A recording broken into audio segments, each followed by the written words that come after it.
Vamos a quienes nos miran por YouTube, bueno, estos pequeños inconvenientes de la tecnología, pero bueno, empezamos así que rapidito porque ya estamos un poquito atrasados. Los saludamos en esta nueva actividad que estamos organizando en el marco del seminario Vivian Trías a 100 años de su nacimiento. También les recordamos que la Fundación con este seminario está iniciando un programa permanente dedicado a la vida y obra de Vivian. En este tercer encuentro, el tema que nos convoca es caudillos, montoneras y federalismo. Y voy a pasar a presentar a quienes nos acompañan por orden de su participación, agradeciéndoles, por supuesto, desde ya el haber aceptado. En primer lugar, hará su exposición Hugo Chumbita, doctor en Derecho por la Universidad de Barcelona, abogado por la Universidad de Buenos Aires, historiador, docente universitario de la UBA, Universidad de La Matanza, Universidad de La Pampa y Universidad Nacional de las Artes, y periodista. Autor, entre otros libros, de Jinetes Rebeldes, Historias del bandolerismo social en la Argentina, El secreto de Yapeyú, el origen mestizo de San Martín, e Historia crítica de las corrientes ideológicas argentinas. Él hará su ponencia desde Buenos Aires por Zoom. En segundo lugar, nos acompaña Carlos de Masi, magíster en Ciencias Humanas por la UDELAR, profesor de Historia egresado del Instituto de Profesores Artigas, IPA, y licenciado en Ciencias Históricas por la Facultad de Humanidades, UDELAR, docente en Humanidades y del IPA. Autor, entre otros, del 68 uruguayo, basado justamente en un curso que dictó nuestra fundación. Y La lucha por el pasado, Historia y Nación en Uruguay, 1920-1930. En tercer lugar, nos acompaña Gabriel Quirichi, profesor de Historia por el IPA, diplomado en Historia Económica, docente del propio IPA y del Centro de Formación Docente y de las Facultades de Ciencias Sociales y de Información y Comunicación de la UDELAR. Coautor de Nosotros que nos queremos tanto, Historia de Argentina y Uruguay, y coordinador de Crónica de nuestro tiempo, columnista de No Toquen Nada y secretario. Y por último, el Eber Freitas, el presidente de la Fundación Vivian Trías, profesor de Historia, egresado del IPA, docente del IPA y del Centro de Formación Docente y miembro fundador del Centro Artiguista Oriental y Regional, CAOR. Y una de sus publicaciones ha sido Crónica Contemporánea de América Latina en coautoría. Bueno, damos comienzo entonces. Adelante con Hugo Chumbita. Ante todo quiero agradecerles, organizadores de este seminario y de este coloquio, la posibilidad de participar en esta actividad dedicada a la memoria de Vivian Trías, que entiendo es un político y un intelectual democrático, en el mejor sentido de esta palabra, de la que se suele abusar en el lenguaje común, porque entiendo que la democracia, como en el caso de Vivian Trías, por supuesto, es ese compromiso profundo con el pueblo, y no solo el respeto al sistema político constitucional, que es habitualmente, ¿no es cierto?, la forma en que se define a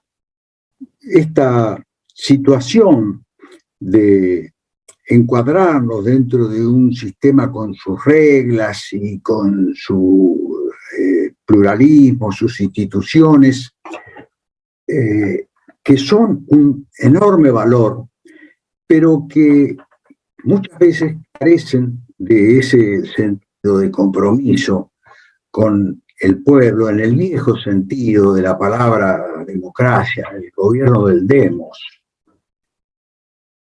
por el demos, para el demos. Bueno, yo creo que Vivian Trías es uno de los mejores pensadores rioplatenses dentro de la corriente que podemos llamar del nacionalismo de izquierda.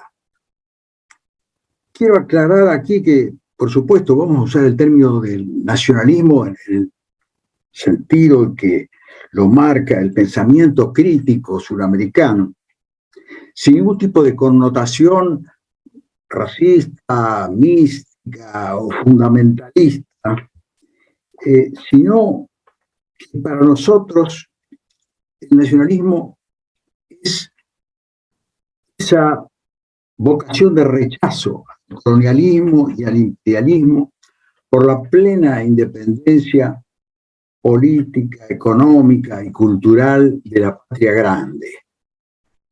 Y este es el sentido de la perspectiva ideológica de Vivian Trías, que en su extensa obra he podido disfrutar gracias a algún intercambio de libros que hicimos alguna vez en Montevideo, de esa colección de ediciones de la Banda Oriental, que ha compilado, digamos, las piezas de su trabajo intelectual y político.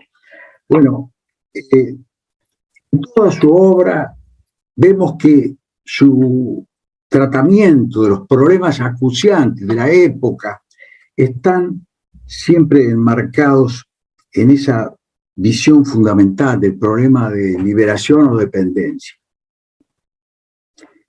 Y su propuesta es un socialismo nacional y democrático, invocando incluso en uno de sus textos la sentencia de Mariátegui de que no se puede ser nacionalista sin ser socialista, ni ser socialista sin ser nacionalista.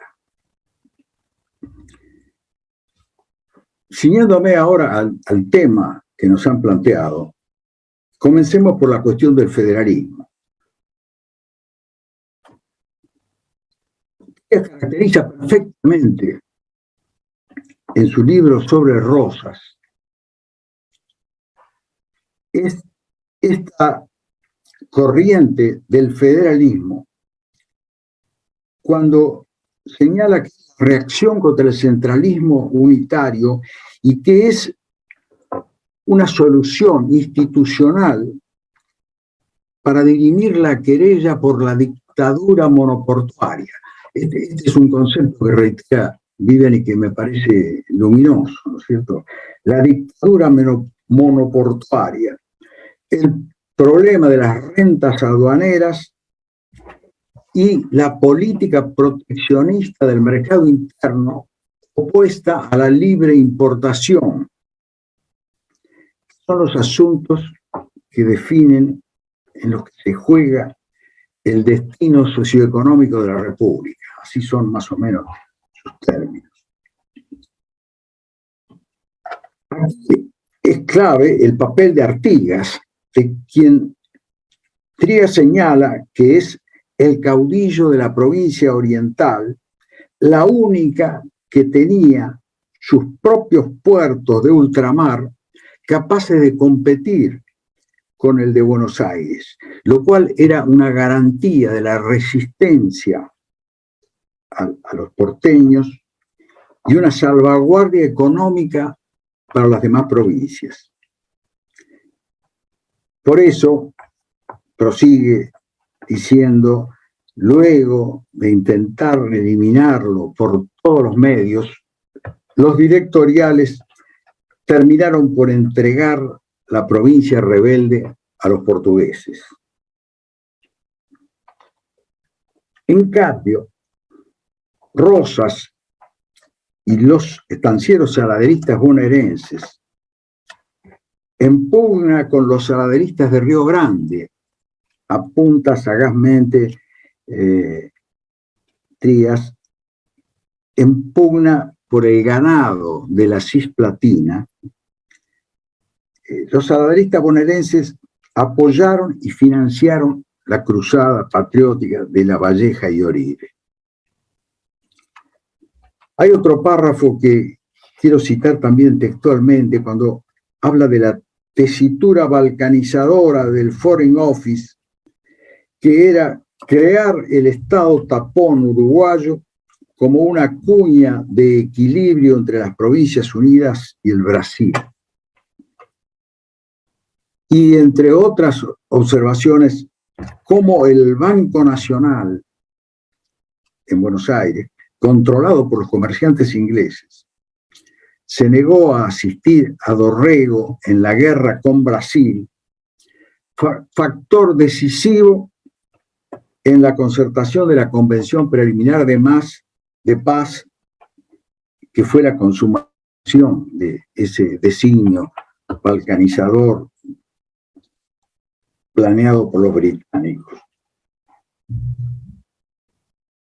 Volviendo al estudio de Trías sobre Rosas, que tengo entendido provocó en su momento arduas polémicas en el Uruguay, para mí fue una de las fuentes más importantes en un texto donde he tratado de dar cuenta de ese controvertido periodo del rosismo.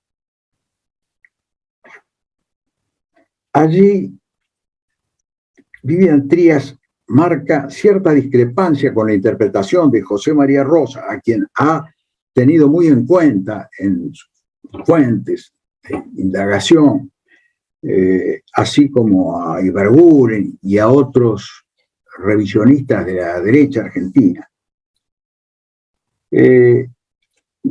Digamos que tiene una discrepancia en tanto Pepe Rosa enfatizaba que el restaurador había trascendido su condición de estanciero para asumir los intereses de la patria, como el jefe de la República. Y hay una cita que yo he transcrito incluso en este trabajo que mencionaba, donde Vivian dice: Rosas nunca se desprendió totalmente del cordón umbilical que lo unía a su clase. Su política agraria consolidó y ensanchó el poder económico del latifundismo y por consiguiente mantuvo sanos los fundamentos de su gravitación política.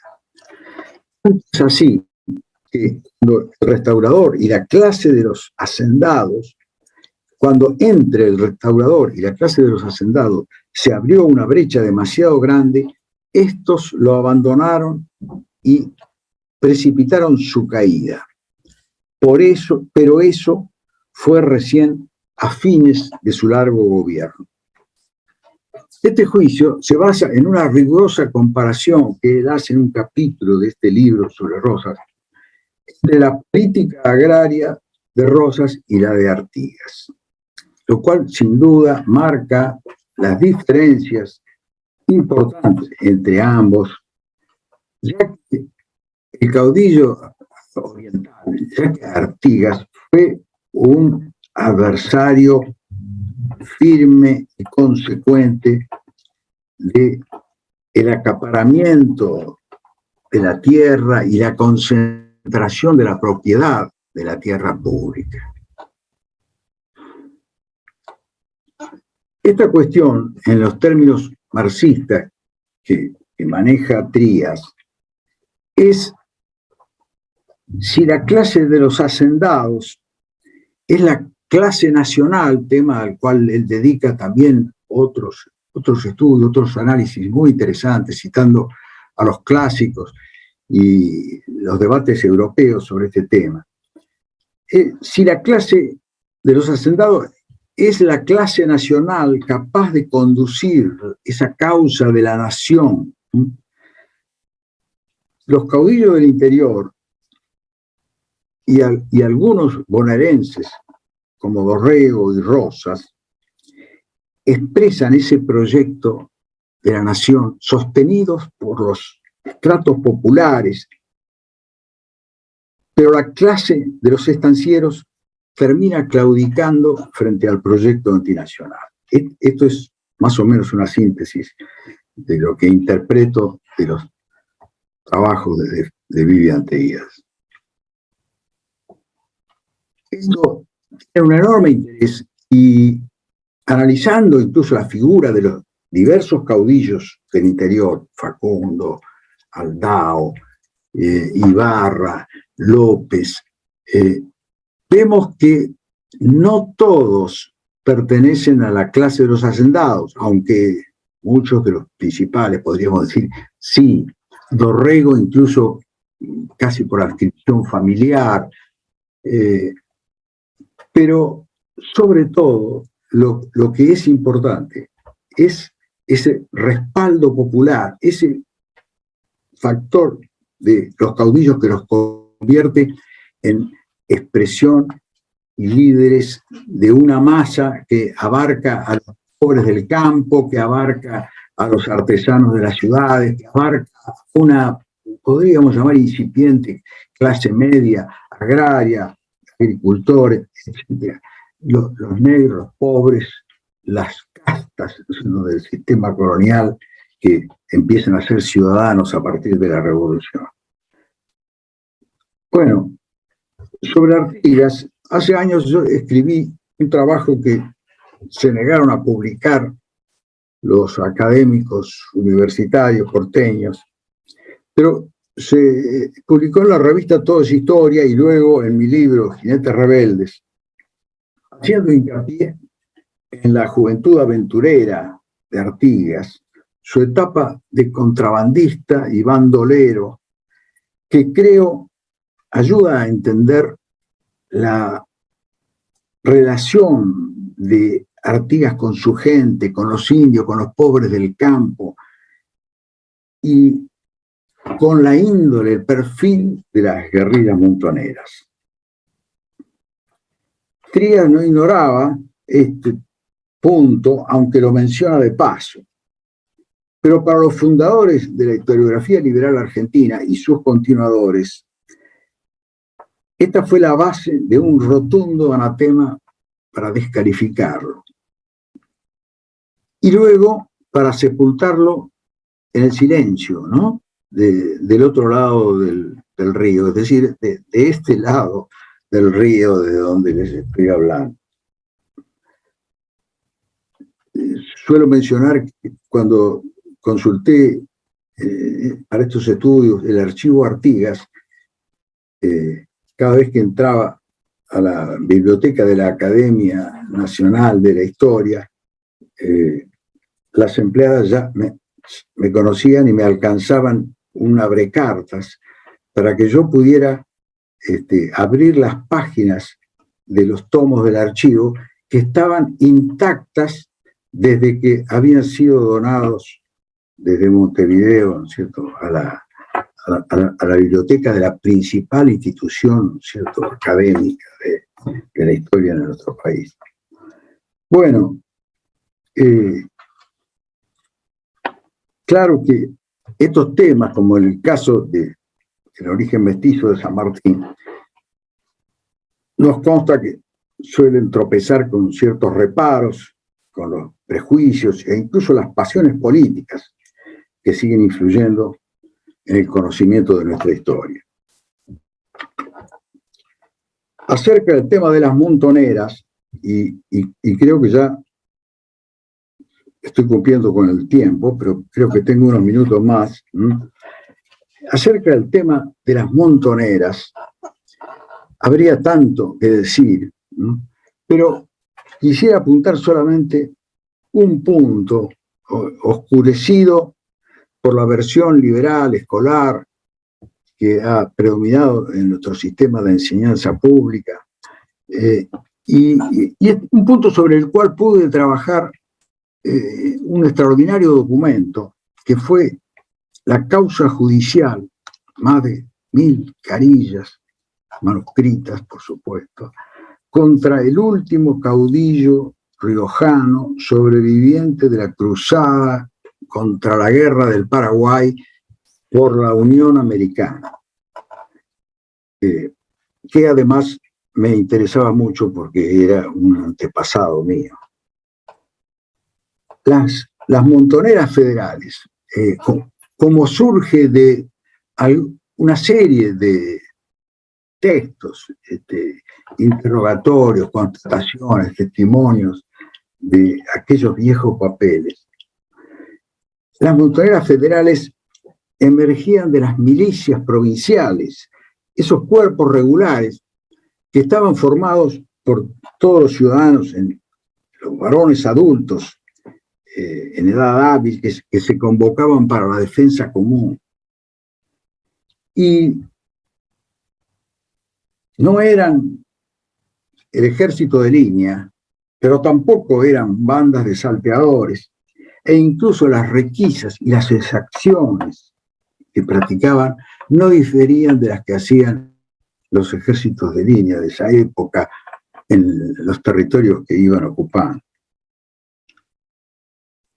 Esas montoneras federales, esas huestes que fueron el verdadero soporte de la lucha nacional, de la revolución en su continuación de la lucha independentista por el movimiento federal que fundó Artigas y que durante casi un siglo disputó el rumbo de nuestras repúblicas. Esas montoneras eran el brazo armado de los pueblos, eran esa fuerza que dentro de las condiciones de la época encarnaba la profunda lucha nacional por nuestros objetivos fundamentales que siguen tan vigentes como en el comienzo, que es la causa de nuestra independencia. Y nada más, creo que eso es todo por ahora. Muchas gracias, Hugo. Carlos. Bueno, buenas noches, muchas gracias por la invitación. Ya les pido disculpas porque soy muy malo hablando por micrófono y a veces el micrófono habla a destiempo y a veces hablo yo y el micrófono no me escucha. Espero que sepan soportar eso.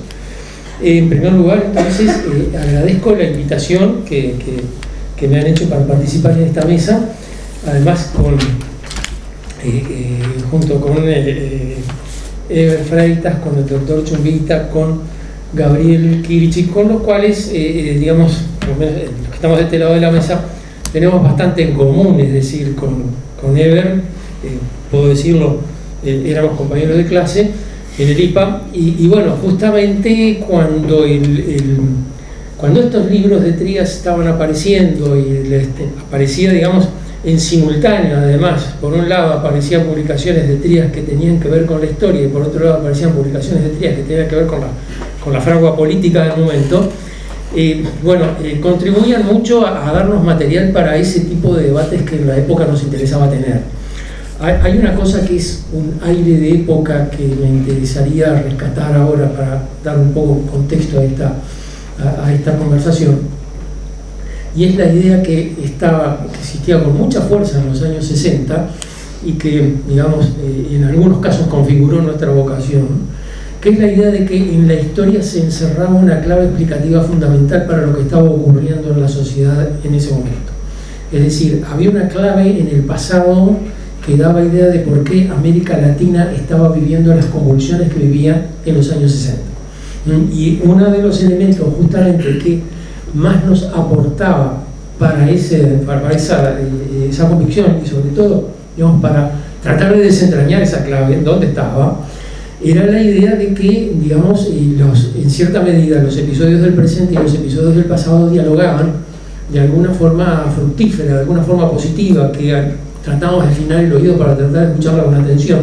Y justamente Vivian Trías, las obras de Vivian Trías, la producción de Trías era uno de los elementos que más aportaban a esa conversación. Es decir, ese diálogo permanente que tenía Trías entre la militancia política, el debate político y la reconstrucción histórica, digamos, estaba un poco en un núcleo explicativo importante dentro de lo que a mí me parece, digamos, aquello que en la producción de Trías nos podía, es decir, no lo podíamos resistir.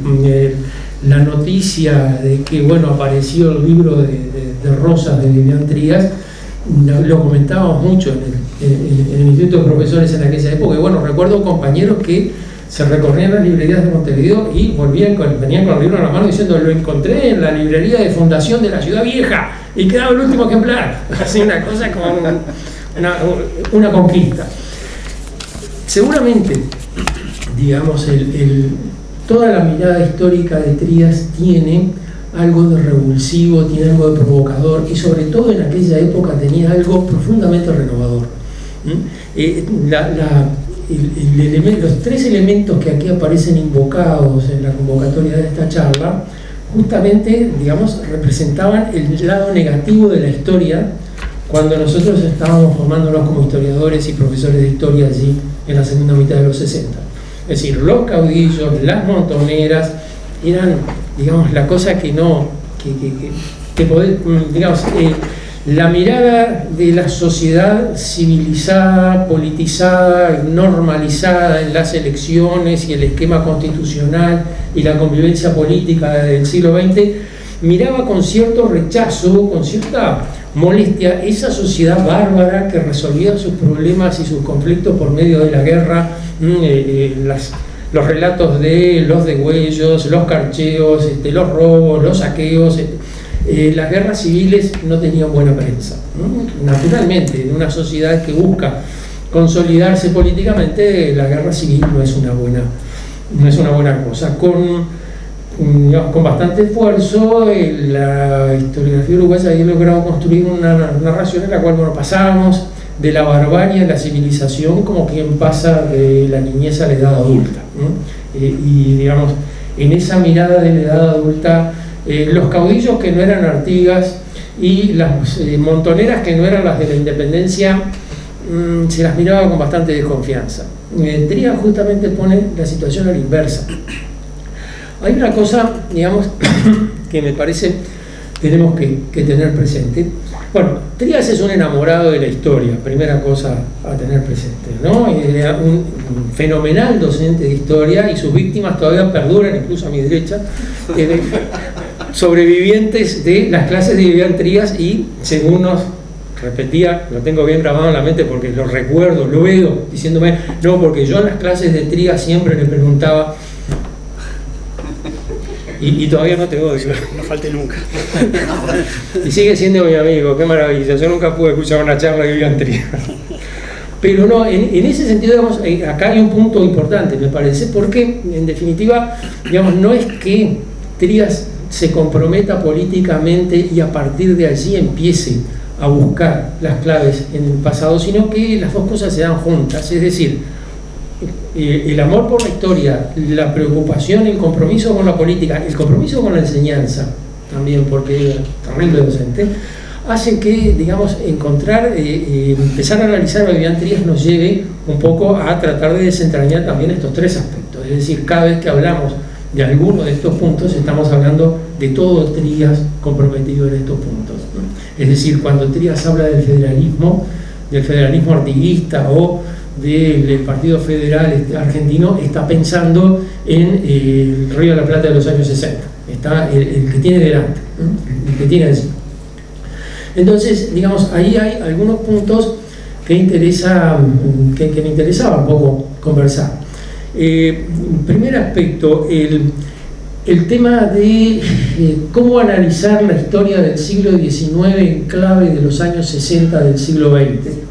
Y allí hay una preocupación importante de Trías por encontrar 3 o 4 elementos que sirvan un poco como unificadores de esa narración. Bueno, en principio tiene un rechazo muy fuerte por la historia tal como quedó. Es decir, como decía el doctor Chumbita, prefería los malos antes que los buenos, ¿no? Es decir, las clases dirigentes consolidadas, los grupos que generalmente se glorifican en el nomenclátor urbano o en las efemérides escolares, bueno, eso más bien que no era lo que le gustaba, no venía por ese lado. Más bien, digamos, lo que Trías trataba de encontrar, y justamente en ese sentido el libro de sobre Rosas es paradigmático, trata de encontrar, bueno, cuál es la clave que encierra el proyecto de las clases populares en la época de la independencia en el siglo XIX. Y allí hay 2 o 3 cosas. Por un lado, digamos, encuentra y reivindica el reglamento provisorio sobre aduanas de 1815, reivindica el reglamento de tierras, y reivindica la lucha contra España en clave de lucha antiimperialista. Y este es un punto fuerte, digamos, en el cual Trías insiste muchas veces. Uno mira, incluso mirando el libro de Rosas,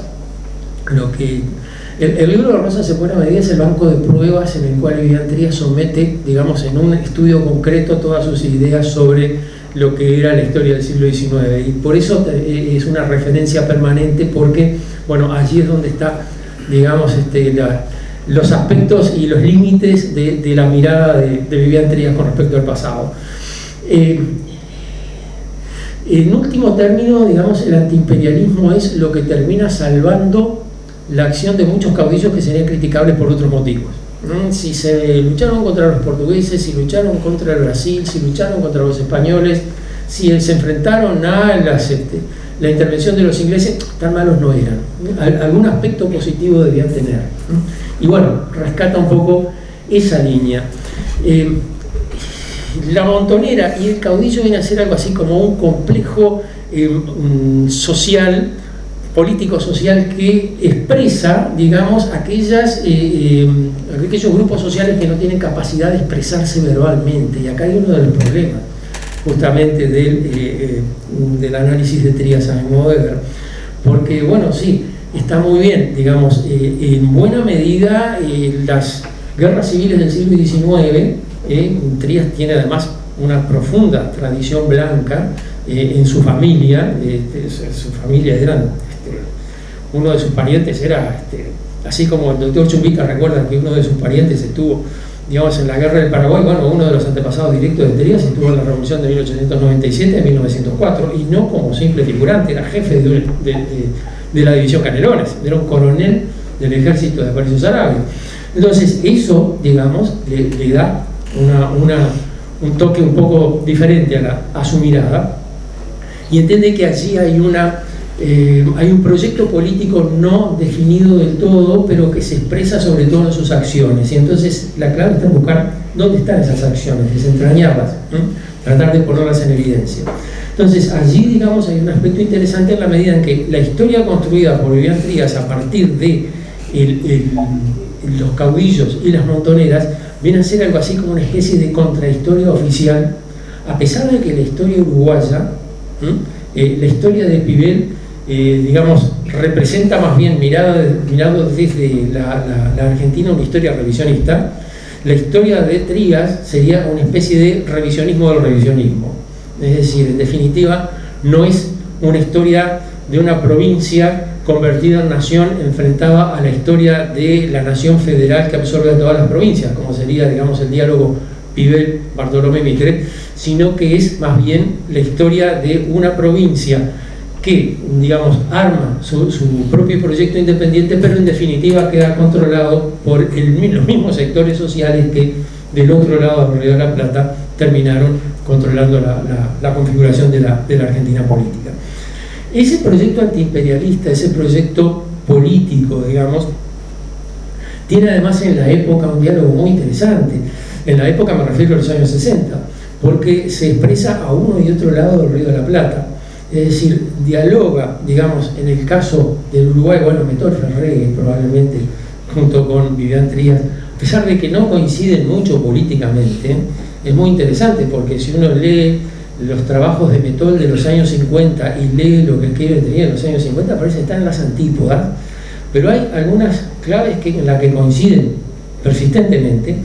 Digamos, por ejemplo, ese concepto de la patria grande latinoamericana, que Trías desarrolla bastante, que Metol, digamos, es persistente también en su trabajo, y que dialoga de una manera muy fructífera con intelectuales argentinos que están un poco en la misma línea, y que, digamos, tal vez el caso más destacado sea el de Jorge Abelardo Ramos, que en los años 60 en el Uruguay tenía mucha presencia y era muy leído, y que tenía, digamos, muchos puntos en común en la medida en que, digamos, mostraba que la historia que construía Trías en Montevideo tenía un reflejo, digamos.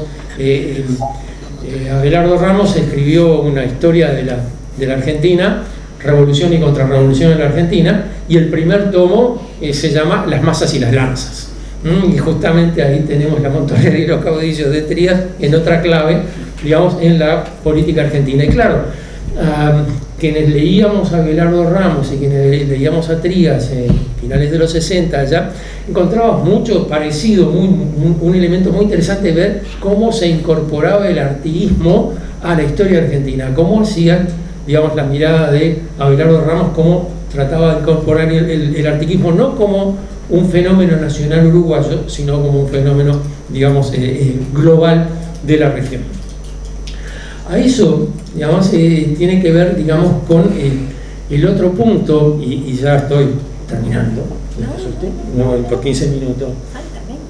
Bien. Tendrán que soportarme 5 minutos más. No, pero decía, allí, digamos, el punto que me interesaba señalar ya para terminar es un poco el carácter de lo que es el antiimperialismo en Trías. Y el antiimperialismo, digamos, en Trías tiene una proyección doble, que es muy interesante y que dialoga un poco con el federalismo, con el proyecto federal. Para Trías, como para una idea que circulaba bastante en los años 60, América Latina tenía una configuración, digamos, orgánica, como una sola entidad política que había sido fragmentada como resultado de las intervenciones de los imperialismos europeos, sobre todo, digamos, Inglaterra. Y para el caso uruguayo, digamos, eso se explicaba acá, una explicación caía bastante bien. Entonces, la idea de una patria grande latinoamericana que, digamos, tuviera una dimensión continental, era un poco el proyecto en lo que Vivian Trías consideraba la nación. ¿Qué es la nación? La nación no es el Uruguay, la nación es un espacio bastante más amplio que por lo menos incluía a lo que sería Uruguay, Argentina, parte del Paraguay y Bolivia y Brasil actuales, sino, y como proyecto mayor, bueno, sería toda América Latina. Vuelvo a Abelardo Ramos, allá por 1949 escribió un libro que se llamaba América Latina, un país, y después, a finales de los 60, lo reescribió y le puso un título más interesante, Historia de la Nación Latinoamericana, donde precisamente daba cuenta de este tipo de cosas. Es muy interesante, digamos, ese diálogo que hay entre los dos en esa época, por lo menos entre los dos grupos, digamos, acá en Montevideo. Abelardo Ramos tenía mucho vínculo con la agrupación Nuevas Bases, que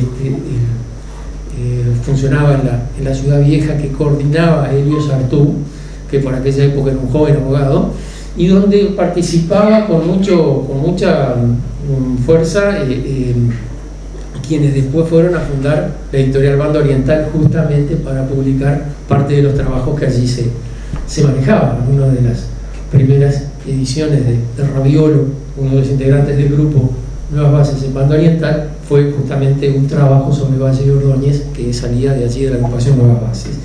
Y la agrupación Nuevas Bases recibía regularmente a Abelardo Ramos, y allí, digamos, se conversaba mucho sobre estos temas. Es decir, había un elemento de intercambio, de fermentación interesante que multiplicaba el efecto de todos estos aspectos y hacía, digamos, posible la idea de que se podía armar un proyecto transnacional, digamos, transfronterizo más bien, porque en realidad es de la misma nación, en la cual, digamos, el pasado nos diera una clave.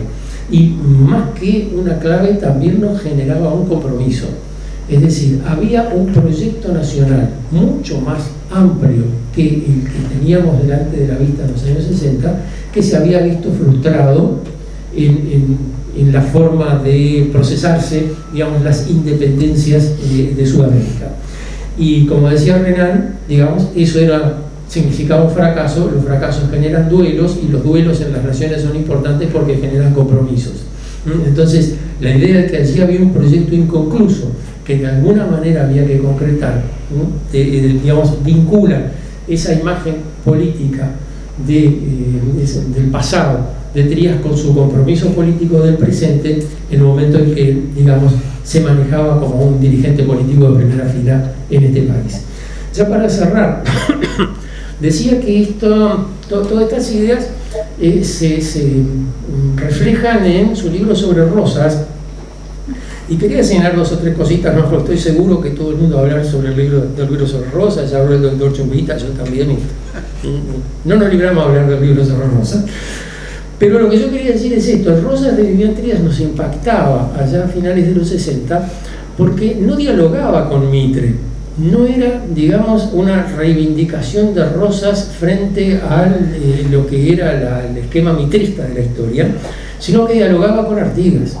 Es decir, en qué medida Rosas coincidía o en qué medida se apartaba del proyecto artiguista.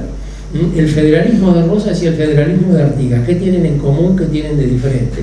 Y bueno, poner eso en claro, digamos, allá a fines de los 60, a principios de los 70, nos ayudaba mucho a los que éramos estudiantes en aquella época, a los que estábamos empezando a dar clases, también a nosotros para definirnos un poco los campos y poder generar, digamos, entre los compañeros, entre los alumnos incluso, bueno, ese tipo de debate fermental que en definitiva es lo que uno quiere lograr cuando sale de una clase. Sale contento de una clase y dice, bueno, se armó terrible lío, pero creo que algunas cosas le quedaron claras. Bueno, eso, digamos, pasaba en los años 60, principios de los 70, cuando tirábamos las ideas de Trías a la clase.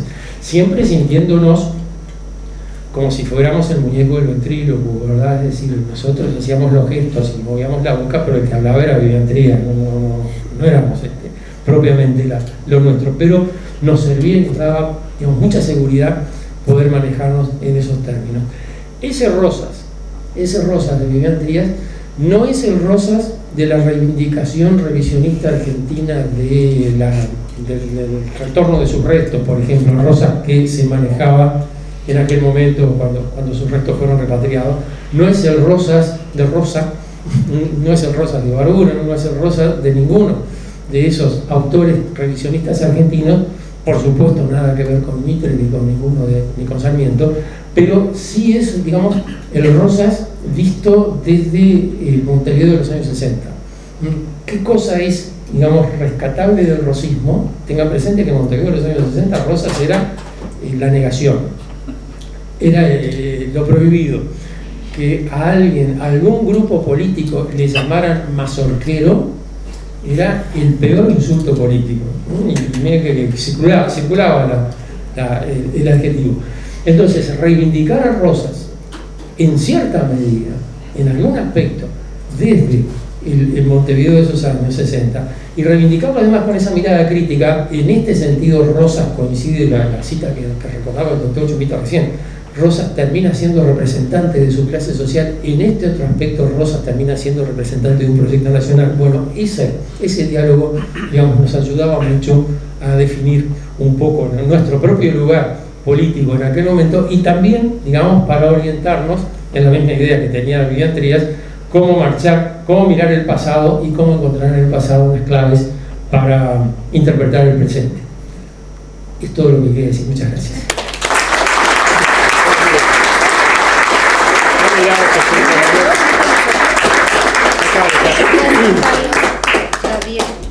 Bueno, buenas noches a todos. Un gusto estar acá, compartir un saludo para Chumbita, que lo hemos leído, y hace muchos años Chumbita estuvo en la fundación en un seminario sobre artiguismo, allá cuando había salido Jineta del Rebelde, así que bueno, un gusto tenerlo de vuelta y bueno, compartir con estos profes y con los amigos y las amigas que están acá. Es muy lindo. Yo traigo como tesoro, porque todos, ¿no? Son los libros de mi abuelo, que sobre todo, mire, La Montonera perdió la tapa, una tapa preciosa, el original, que había hecho Galeano cuando era Hughes, dibujaba, y el Rosas todavía embalado en nylon, ¿no? Bueno, son como reliquias para charlar un poco de esta figura y este tema tan importante. Yo ahora escuchándolo pensaba, era raro Trías, ¿no? Porque publicaba Montevideo, pero era de Las Piedras, era medio blanco y marxista y de Peñarol. Entonces, ¿no? Y los de Las Piedras son medio blancos y de Peñarol, una cosa rara. Medio, ¿no? Son medio federales, bueno, no sé, me ponga. Después le va a tocar a usted, no me interrumpa porque es el presidente. El presidente ya. Por favor, que debate. Pero no, yo creo que Trías tiene esa versatilidad también, ¿no? En la que confluyen de forma creativa diferentes sensibilidades y tradiciones, a la que yo agregaría un poco, siguiendo lo de Carlos, y ahora me ordeno un poco más la charla, que también está muy influido por tratar de conectar con lo que hoy llamaríamos el movimiento decolonial, postcolonial, eso que está ahí en el introito ahí, cuando empieza la montonera del Imperio Británico, que cuenta la anécdota famosa, creo que todos la conocemos, pero vale la pena para que quede la posteridad, ¿no? Es decir, el acto que hace el Partido Socialista con la presentación de una pancarta con la cara de Fidel Castro, la otra de Patricio Lumumba y Artigas, ¿no? Tratando de alguna manera entrelazar esas historias de cara al futuro, ¿no? Y también conociendo cuáles fueron sus apuestas políticas. Me parece que ahí hay una perspectiva que bueno, es insoslayable para tratar de entender su producción en tanto analista de la historia, y siempre un análisis que está tratando de pensar desde su presente el futuro, ¿no? Bueno, pero con respecto a caudillos, montoneras y federalismo, yo anoté 6 puntos para conversar, que si nos da bien el tiempo, para que la hora con irme de más, ¿no? Después van a tener algunas citas que se pueden leer, porque también esto tiene un carácter de seminario, no solo de reflexión emocionada. Y me parece que lo primero a valorar de Trías en este punto es su perspectiva comprensiva y no culpabilizadora del caudillismo, ¿no? Es decir, acá un poco ya lo decían antes Chumbita y Carlos, ¿no? Pero en todos los textos lo que se observa es un intento de comprender qué rol histórico jugaron, incluso esa perspectiva, no solamente una cuestión de simpatía, sino ya haciendo un poco más al trabajo de análisis. Hay un constante intento de Vivian, y esto no solo en los textos conocidos, también el texto, por ejemplo, sobre Nasser, o el texto sobre Bolívar, en donde trata de ver qué elementos del marxismo habilitan interpretar. Incluso él dice, el marxismo en América Latina no ha estudiado mucho el caudillismo, porque el marxismo tenía una beta, el marxismo que no es Marx, ¿no? El marxismo del siglo XX tenía una beta muy eurocéntrica, ¿no? Y asociaba el relato del caudillismo como bárbaro, salvaje, no constructor de historia. Viene del campesinado, el marxismo fue muy urbano mucho tiempo, ¿no? Y Vivian incluso en algún momento consigue, yo no sé cómo lo hace, lo otro que siempre es muy leído, muy fundamental, ¿no? Alguna cita de Lenin en donde dice, bueno, el caudillismo podría ser un la palabra no me sale, pero vanguardizador de la historia, ¿no? Es decir, en determinados momentos incluso creo que en los textos de Vivian hay casi una idealización del fenómeno caudillo, o sea, puede pasar de la comprensión y la no culpabilización a una idealización del fenómeno, aunque después cuando vemos los casos concretos de estudio, ni que hablar el de Rosa, que yo voy a hablar un segundito después, se detiene a analizar cuánto de la acción de cada caudillo expresa o no a sus sectores sociales, cómo dialoga con los sectores sociales a los que representa, ¿no? Y acá me parece que es muy importante, también trata de interpretar qué existía como proyecto político, sobre todo en los sectores populares del medio rural, que eran la mayoría de la población de América Latina. Entonces también, esto es como una renovación para la mirada historiográfica, porque en general la historia se escribió desde las ciudades, ¿no? Incluso varias veces aparece su crítica al clásico civilización y barbarie, ¿no? Esa dicotomía construida, ¿no? Y apelar a interpretar cuáles podían ser los proyectos políticos, las demandas de los sectores rurales, bueno, yo creo que eso tiene que ver también con qué le de las piedras, ¿no? O sea, esa mirada que no está atrás de las murallas, sino está tratando de comprender lo que hay del otro lado, que viene de una larga tradición, no solo una novedad de Trías, pero que bueno, junto con su formación como historiador, como socialista, le permitió articular dos cosas de manera original e interesante, como dijo alguna vez allá Real de Azúa, ¿no? Esta de girar la utilización de la metodología del marxismo para comprender la historia y no tratar de aplicarle a la historia nacional y americana las categorías del marxismo a priori, ¿no? Eso me parece que es bien importante, ¿no? Lo que pasa con ese punto es que también ocurre a veces una idealización de las montoneras, incluso en algunas partes de los textos, ustedes lo habrán visto también, casi que las montoneras son sinónimo de las clases populares o todos los oprimidos, ¿no? Porque a veces también el marxismo llevaba ese juego de dividir en clases la dinámica histórica, ¿no? Y las montoneras eran las clases y la oligarquía montevideana o portuaria era el socio del imperialismo británico, ¿no? Hay como una cuestión sobre la que nosotros, si nos gusta la obra de Trías, si nos sirve para pensar el pasado, tenemos que profundizar con más investigación, ¿no? Eso es una mirada que a veces termina siendo simplificadora. Lo que pasa es que esto tiene que ver, y yo lo digo muy rápido, es el segundo punto, con el momento histórico de Trías, ¿no? A mí me parece sobre todo que el título, Las montoneras y el Imperio Británico, es como un gran viaje de tratar de pasar, Carlos lo decía con lo de las masas y las lanzas, pero en grado continental, ¿no? Las masas y las lanzas era para Argentina, las montoneras eran las clases populares. Incluso hay varias citas donde Vivian lo dice, bueno, si hubieran triunfado las montoneras, no hubiera triunfado la barbarie. Y otra vez, eso es muy interesante, empático, comprensivo. Hubiera triunfado el artiguismo, dice él, pero triunfó el imperialismo británico. O sea, y en el medio es una narrativa súper atractiva, pero en el medio mismo dice, bueno, pero en realidad las montoneras no tenían conciencia clara de por lo que luchaban, por eso precisaban a los caudillos que un poco esclarecían, ¿no?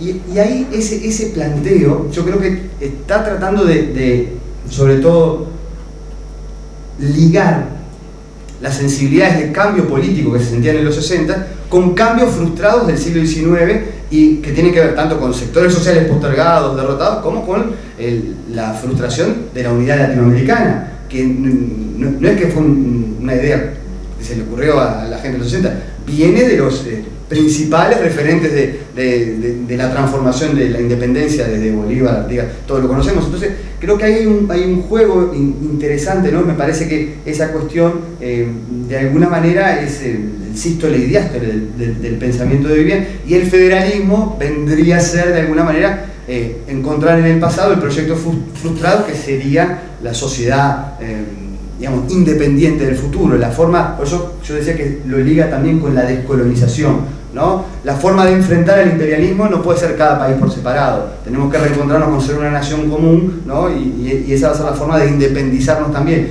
Incluso acá hay un tema re interesante para pensar, y es que en los años 60 está empezándose, y no solo Vivian, en otras partes, lo decía también, recuerdo Aldo Marchesi con otros investigadores, pensadores chilenos, bueno, en Argentina ni que hablar, ¿no? Pero también viene de Estados Unidos y del movimiento marxista negro, esto de las semicolonias. ¿Sí? Éramos independientes, pero no del todo independientes, que es un concepto que arranca con los marxismos negros, que tiene que ver también, bueno, hay cosas de Vivian, no solo con Lumumba, con Frank Fanon, ¿sí? Hay cruces ahí que están en la vuelta.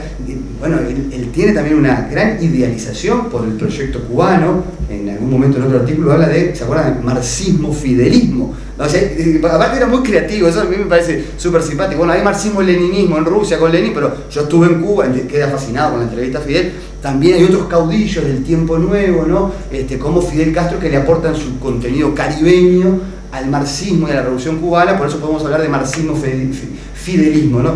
Quiero mencionar con esto esta triple mezcla, ¿no? del análisis del pasado, del proyecto a futuro y una mirada creativa. Ahora, lo otro que me parece que está bueno observar es que, y acá voy al tercer punto, cuando hace la mirada histórica, hay una evolución entre ellas. No había pensado, como decía Carlos, y me parece que es súper interesante, que quizás el Rosa sea un momento de poner a prueba todo este conjunto de reflexiones, vivencias políticas, ni que hablar, lecturas de otras cosas, cambios que estaban ocurriendo en la época, ¿no? Pero de las montoneras y el Imperio Británico al Rosas de Vivian Trías, hay un cambio importante, ¿no? Hay detalles menores, pero hay algunos que son interesantes de observar, incluso sobre la propia historia de Rosas, ¿no? Me parece que hay una evolución para comprender las dificultades de la construcción de un federalismo y los federalismos. En las montoneras es casi que Rosas igual a la oligarquía unitaria centralizadora. En el Rosas hay todo un intento de complejizar esa situación, pero también tiene una visión, porque fue evolucionando, supongo yo, ¿no? Muy crítica de Oribe en las montoneras, y después ya es mucho más comprensiva del rol que jugó el gobierno del Cerrito dentro de la dinámica geopolítica y federal, ¿no? Incluso es muy simpático con Rivera y bastante crítico con Oribe en el primer tomo.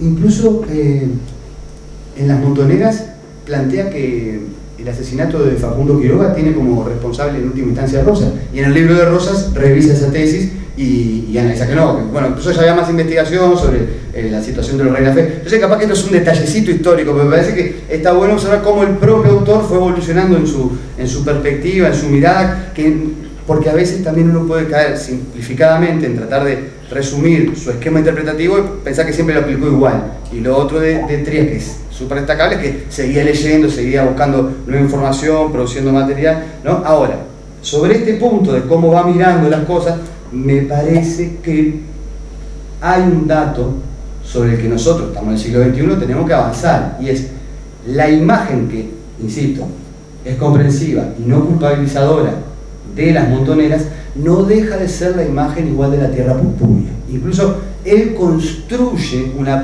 digamos, sobre todo en las montoneras, si se fijan, incluso está dedicado un capítulo como para entender el caudillismo y la tierra purpúrea, recurre a la bibliografía que había en la época, ¿no? Entonces, y habla de cuestiones, bueno, la guerra era como la forma de vida casi permanente del paisanaje, la sociedad rústica, ¿no? Entonces, si bien él va en contra de la teoría de la cultura bárbara, de la civilización y barbarie, cuando describe el panorama, y esto de que describirlo con cariño y simpatía, porque la tiene, ¿no? Pero plantearlo así, decir, bueno, pero no tienen tanto, no estaban esclarecidos, muchas veces está esa palabra en el texto, como que no sabían que el enemigo era el, ¿no?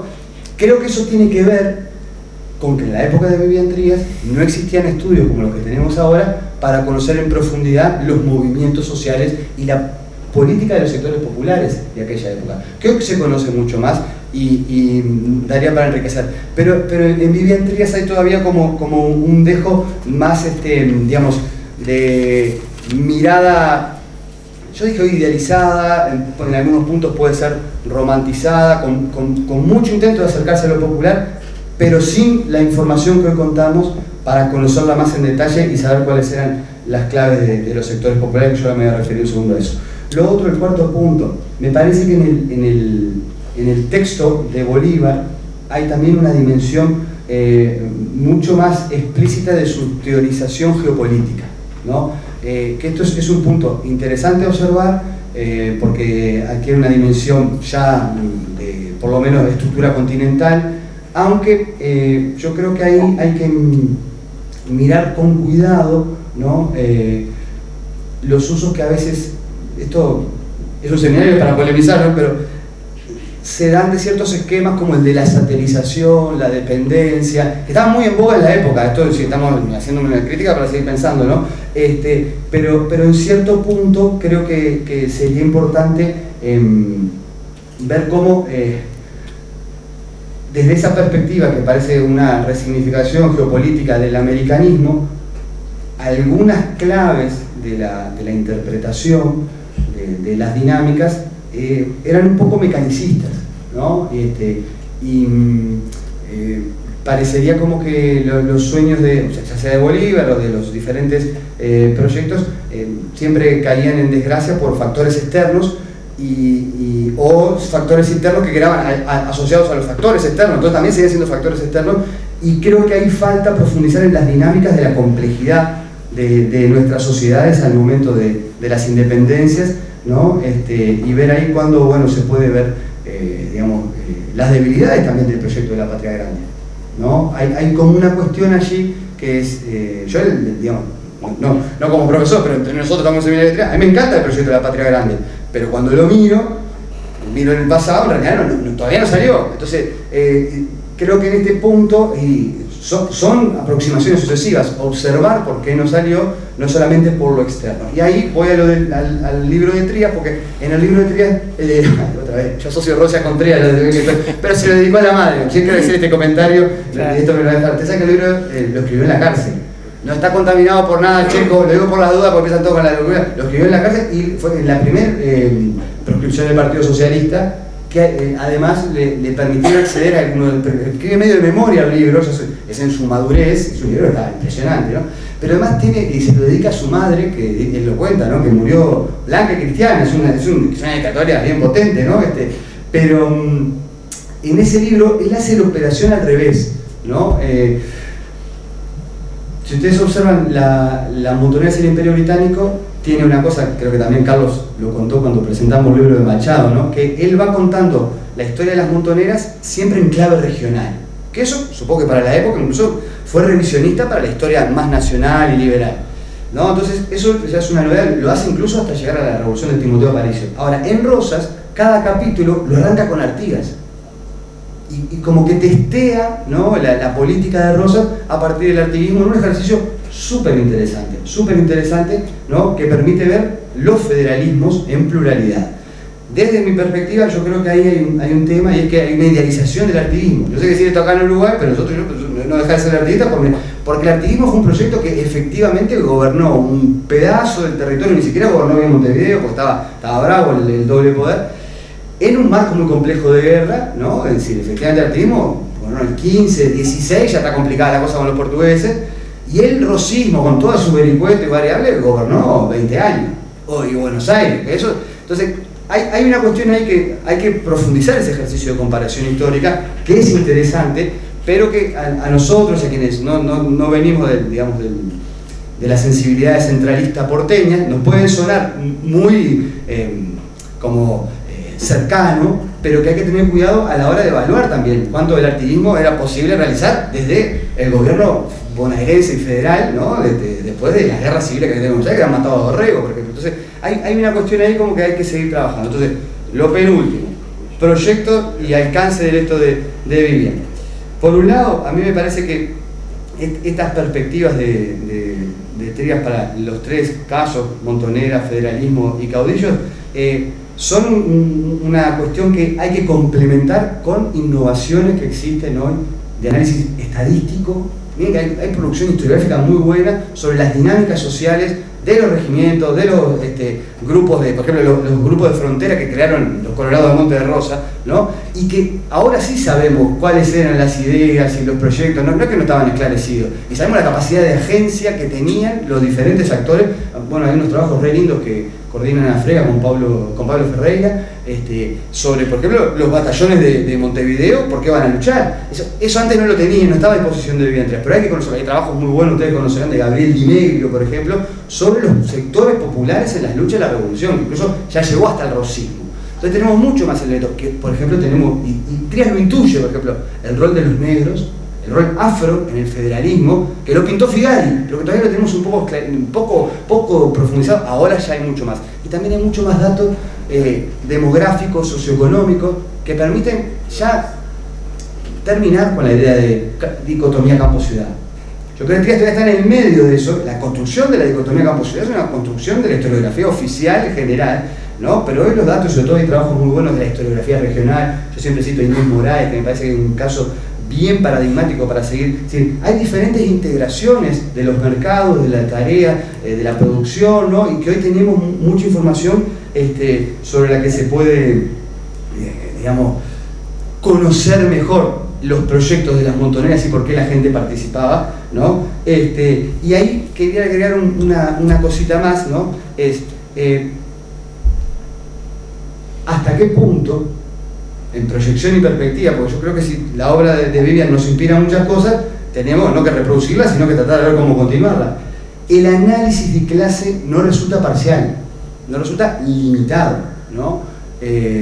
Hoy en muchos otros aspectos de la investigación se habla de la interseccionalidad, de las diferentes perspectivas, de la descolonización de la historia, ¿no? Yo creo que es un súper atractivo, siempre hago este cuento.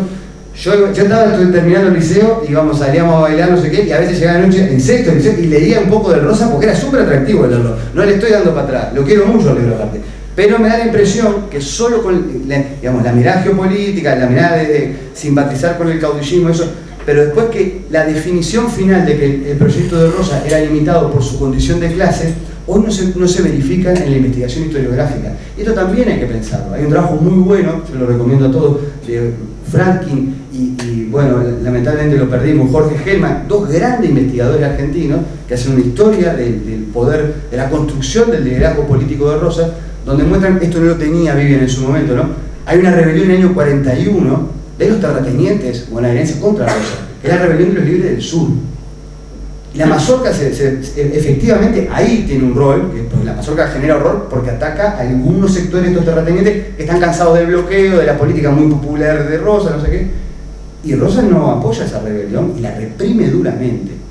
Porque el federalismo era muy popular, esto lo intuye bien Trías, ¿no? Pero entonces, la cuestión de solo que la clase termina por limitar un aspecto, incluso hasta qué punto la clase terrateniente estaba constituida, es todo un debate que es más rico y más interesante, no para abandonarlo, sino para decir que no es el punto de llegada solo el análisis de clases para este proceso histórico.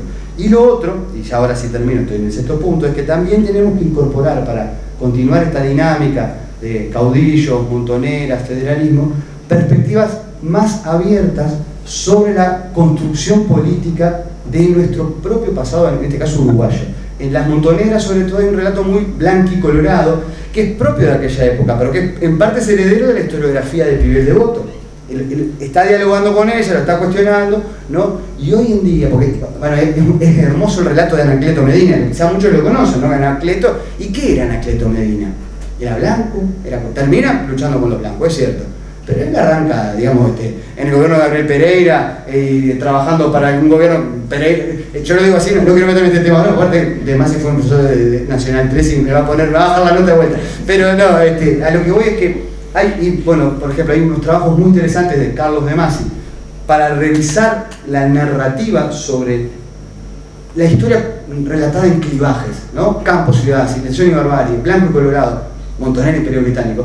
Son grandes esquemas, pero que si no nos acercamos con mayor complejidad y apertura, quizás, o sea, termine siendo incompleta la posibilidad de conocer, sobre todo, las derivas, las aventuras de aquellas personas, ¿no? Entonces, bueno, a mí me parece, y no quiero dejar de mencionar, que también hay que incorporar la bibliografía de Alex Borucki, que es un gran investigador de todo lo afro y de la trata esclavista en Uruguay, que es una perspectiva que nosotros tenemos, si partimos de la anécdota hermosa de Lumumba, Fidel y Artigas, estudiar lo afro, y también tenemos que incorporar otra perspectiva, que hay un historiador muy bueno que se llama Chechuri, que es la perspectiva atlántica. Porque no todos los que participaron en el gobierno de la defensa eran aliados al imperialismo. Hay trabajos muy buenos, incluso algunos que se cuestionan mucho después por qué están peleando contra Uribe y los blancos y también del otro lado tienen ideas parecidas, porque esta es la otra cuestión. En el otro lado está Berro, Berro es un gran liberal. No es cierto que el liberalismo está... Entonces, bueno, hay estudios, digo que solamente para tirar arriba de la mesa, que hay más cosas para seguir aprendiendo de esto, y digamos, continuarlo con una cuestión que me parece que de fondo es lo que inspira la obra de Vivian Trías. O sea, acá cuando vemos, yo lo escuché a la cuenta Carlos, salió un libro de Rosa, que fue rupturista, ¿no? Si en ese momento, bueno, y hasta el día de hoy en parte sigue siendo, por algo genera también, a veces se asusta la gente con Vivian Trías, no se asuste, ¿no? La verdad que aparte todo el mundo dice que el gordo era buenísimo, apoyaba el cuadro full de allá de Juventud de las Piedras, ¿no? Es decir, lo que investigaba con cabeza propia y ayudaba, o sea, con cabeza propia de su tiempo, a tratar de pensar de manera distinta cuáles son las claves para tratar de tener un futuro común, mejor entre todos los que estamos corriendo esta peripecia americana. Y en ese sentido yo creo que hoy en día tenemos más herramientas desde la investigación historiográfica, también de las experiencias políticas que han ocurrido para continuar ese camino bueno, y ya les digo, tratar de pensar un futuro común entre todos, siguiendo la obra y disfrutándola. Así que bueno, muchas gracias. Yo también siento un honor y una alegría de participar en este homenaje en el centenario del nacimiento de Vivian Trías. Para mí inolvidable Vivian porque fue mi maestro, fue mi primer profesor de historia en el bachillerato del Liceo de las Piedras. Así que me llega muy de cerca y muchas veces me hace tambalear cuando hablo de Trías, me temblequea el alma, la verdad. Además, esas cosas de la vecindad de Las Piedras, nos casamos con mi esposa y pasamos a vivir frente a la Vivian. Y éramos vecinos, mi profe, mi maestro, mi vecino, mi amigo, terminé siendo su amigo. Yo llegaba a IPA de esas clases que Carlos contaba y el COET me dejaba como a las 12:20, 12:30, entre gallos y medianoches y llegaba allí y lo que miraba era si la ventanita de la biblioteca de Vivian estaba prendida, la lucecita. y se estaba prendida la lucecita, pip, pip, golpecito al vidrio, pasá. Y bueno, y ahí venía la clase extra del día, la búsqueda del material, yo qué sé, 1000 cosas, generoso con el préstamo de sus libros, ¿verdad? Y los consejos. Me ataron muchas cosas a Andrea. Cuando vivían la dictadura lo expulsa de secundaria, ¿verdad? Hay un terreno de un mes que pusieron a una supuesta profesora que no tiene ningún tipo de formación, y los gurises de la clase que habían tenido 2 meses conviviendo dijeron, no, esta no queremos estar acá. Se murió bárbaro, pero el de grande. Y la directora del liceo terminó visitando la clase de Vivian a ver cómo era la certeza bueno, salió espantada, aunque no entendía nada de historia ella, pero salió espantada igual. Y en la cajita de los aspirantes a historia, el único infeliz que había hecho el IPA todo completo era yo. Hacía 2 años que estaba pidiendo para poder trabajar en el liceo donde era vecino y me formé ahí, además fui alumno. Nunca me llamaron, claro, porque me pidieron una tarjeta de recomendación que nunca llevé ni que iba a llevar, le dije, de ninguna manera. Entonces me llaman para suplir sin saber que yo era el 9 Vivian y que vivía enfrente y que lo admiraba profundamente. Lo primero que hice, le digo, necesito 24 horas para decidir. No, usted tiene que agarrar hoy, porque tenía lío grande, ¿no? Yo, no, 24 horas. Lo que hice fue, me fui a la casa de Vivian a hablar con él. Y me dice, agarrar mano. Porque si no, van a meter a cualquier otro en este momento, y vos estudiaste para esto. Sí, pero yo nunca di. Segundo año, en aquel tiempo era segundo año preparatorio, lo que sé, un 6º de bachillerato. Dice, vení por casa y preparamos las clases. ¡Pah! Ese era Trías. Bueno, los amigos acá, con el doctor Chumbita, también como dijo Gabriel. Enfocate el micrófono por el YouTube, no por vos. Te escuchamos todo acá, pero bueno, no pasa nada. Perdón, disculpas. No pasa nada. Soy medio bagual canario y pedrense, claro. Y de Peñarol. Claro. Y eso es lo que me sale. No, el tema, digo, era que con el doctor Chumbita ya tuvimos un intercambio donde los dos expusimos sobre artiguismo y sobre Liga Federal. Hablaba con Gabriel, yo no me acuerdo si fue el 2000 o el 2005, por allá, por aquellos tiempos, tuvimos el gusto de compartir una jornada en la Fundación Liga Antrías también, no acá, sino sucede ahí en la calle Colonia, con una sala repleta de gente, muy linda actividad, así que yo le mando un saludo cariñoso al doctor Chumbita. Bueno, y con los colegas acá me une una amistad y una admiración profunda. Ni que hablar del trabajo que han hecho, porque como soy presidente de la Fundación, Nobleza obliga a reconocer el trabajo de Nagui, de Luis y de Raquel, que trabajan incansablemente para que estas jornadas sean exitosas, y lo son. Yo voy a decir algunas cosas sobre, más que nada enfocadas en el caudillismo, y no voy a hablar de Rosas porque ya creo que ha sido referido por 3 ponentes anteriores, ¿verdad? Sino que voy a referir al otro caudillo que en nuestra época se comparaban, yo creo que se siguen comparando, que era Artigas. Es decir, en nuestra época del IPA, Artigas y Rosas y Artigas, y digamos semejanzas, diferencias, que esto, que el otro, qué federalismo es qué federalismo es el otro, ¿verdad? Bueno, yo lo voy a enfocar por el lado del artiguismo. No voy a decir ninguna novedad que ustedes no conozcan.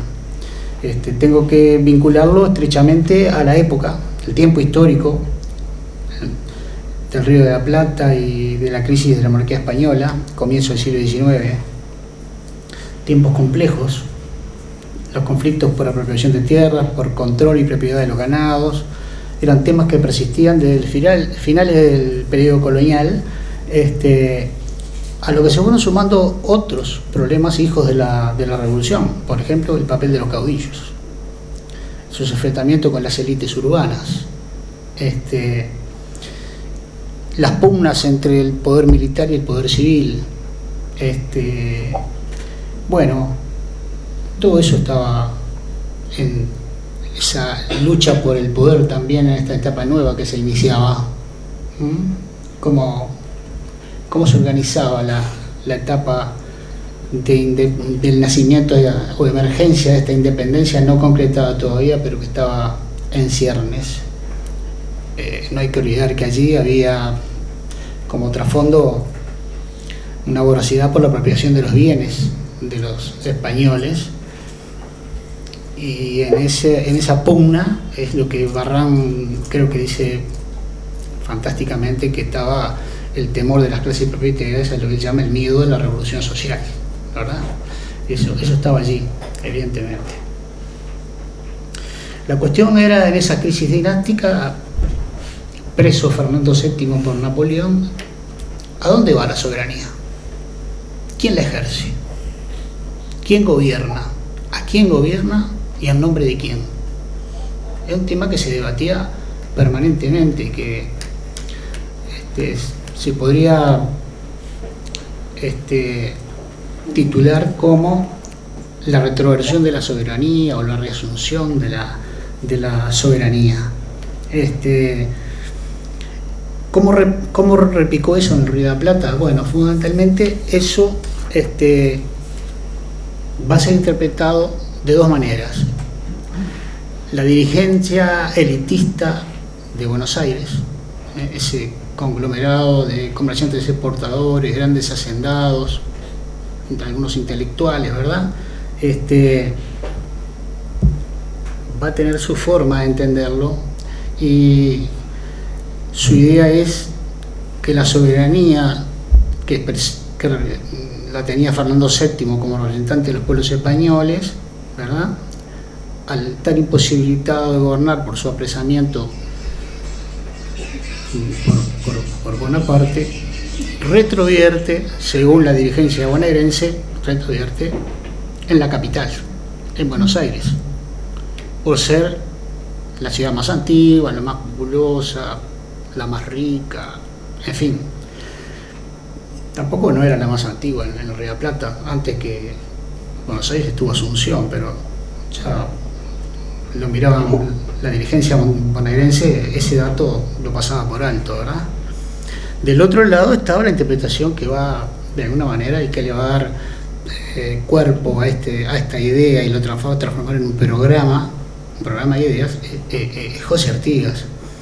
Para él la bandera era la soberanía particular de los pueblos. Una idea que no va a abandonar, que va a mantener, que va a difundir y que va a tratar de interpretar en las diferentes dimensiones, digamos, a donde podía llegar la revolución. Era una idea de un proyecto donde esos pueblos, villas, ciudades soberanas, vinculadas entre sí, a su vez conformadas en provincias, compuestas de pueblos libres, como se establece en el Congreso de Abril, se iban a vincular naturalmente con intercambios ofensivos, defensivos, vínculos ofensivos, defensivos, ¿verdad? Lazos de amistad, también se dicen, ¿verdad?, que irían generando el camino natural hacia una organización de tipo federal, ¿verdad? Que en realidad el modelo artiguista está y no pasa de una confederación, ¿verdad? Es una confederación de provincias, que además de esos vínculos, digamos, de ir, eso que hablaba recién Gabriel un poco, esa idea que nosotros en aquellos tiempos del IPA nos manejábamos mucho con el tema de la patria grande, ¿verdad? Bueno, ese era todo un sueño, ¿verdad?, donde idealizábamos ese camino, que yo no digo que lo haya abandonado, lo tengo ahí todavía guardado en algún rinconcito, porque me gusta mucho esa idea de la patria grande. Claro, la realidad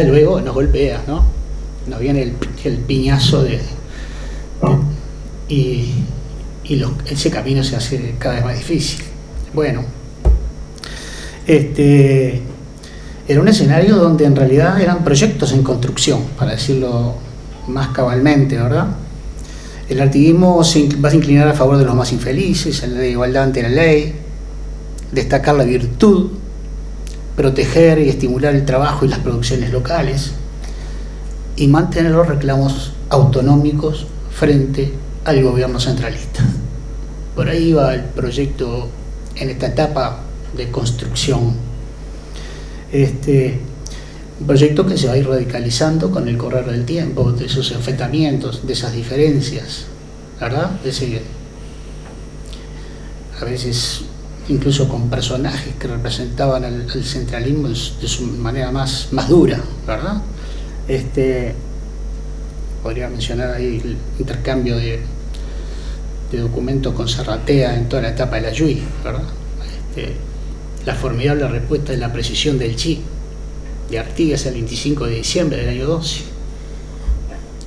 Documento excepcional, ¿verdad?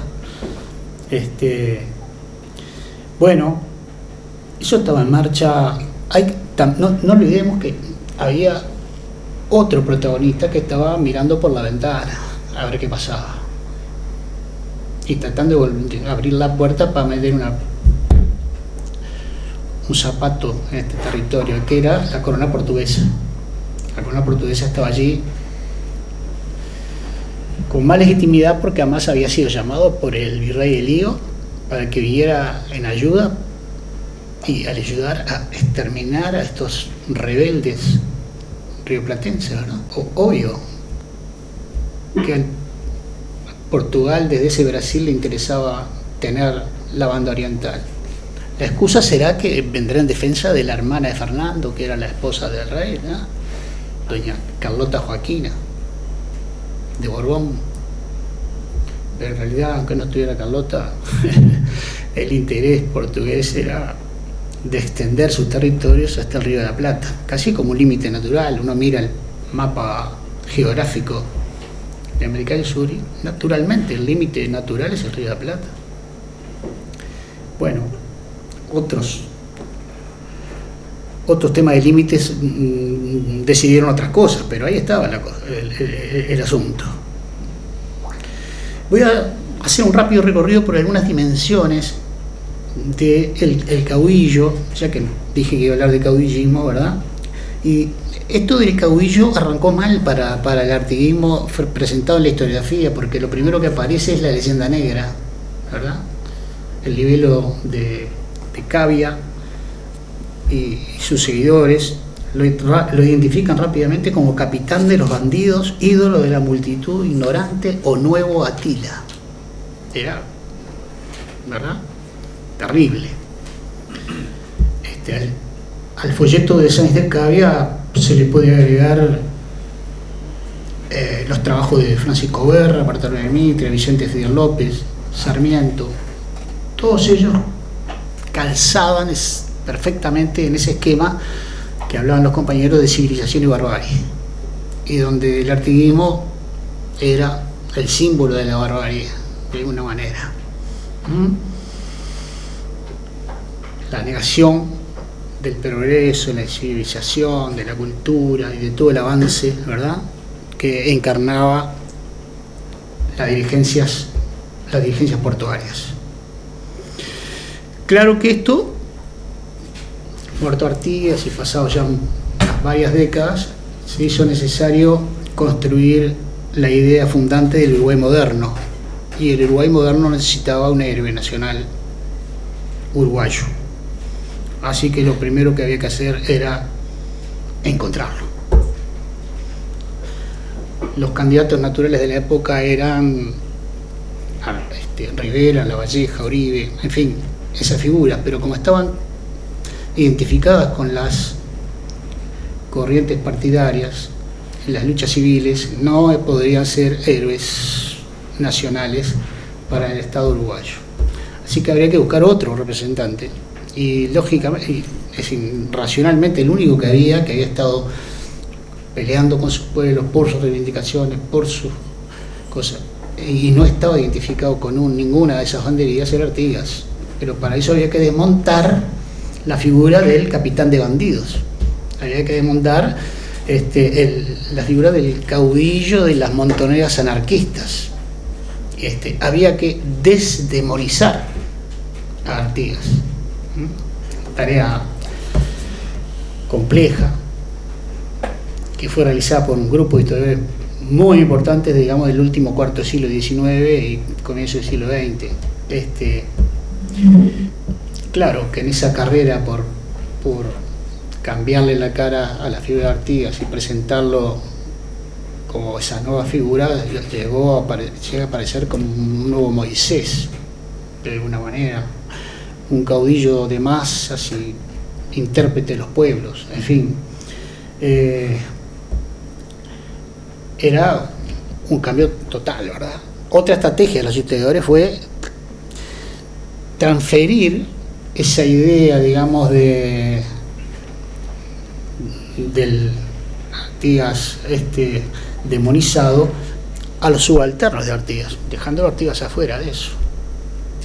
El caso más notorio es Encarnación Benítez, ese caudillo rural, tesoriano, que aplicó el reglamento de tierras como lo entendía él, como lo entendía Encarnación, y que fue apoyado finalmente por Artigas, pese a que no había tomado decisiones de acuerdo a lo que decía el reglamento de tierras, sino que lo hacía a su manera. Pero finalmente Artigas, más allá de las observaciones, no bloquea los repartos que hizo Benítez. Otra podría ser transferir, digamos, las responsabilidades de los caudillos a la época de las luchas de las guerras civiles entre blancos y colorados. Y si se transfería a esa época, ya eso no tocaba a Artigas porque él estaba en el Paraguay. Que estaba de alguna manera eximido de esa acusación. Miguel Devoto dice que era la construcción del héroe nacional, ¿verdad? Así que a partir de esa desdemonización habría que construir lo que sería el programa social, ¿verdad? Identificar ese programa social del artiguismo.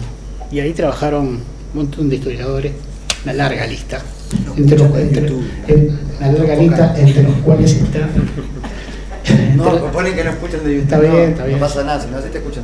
Bueno, Pero yo te tengo el micrófono. No.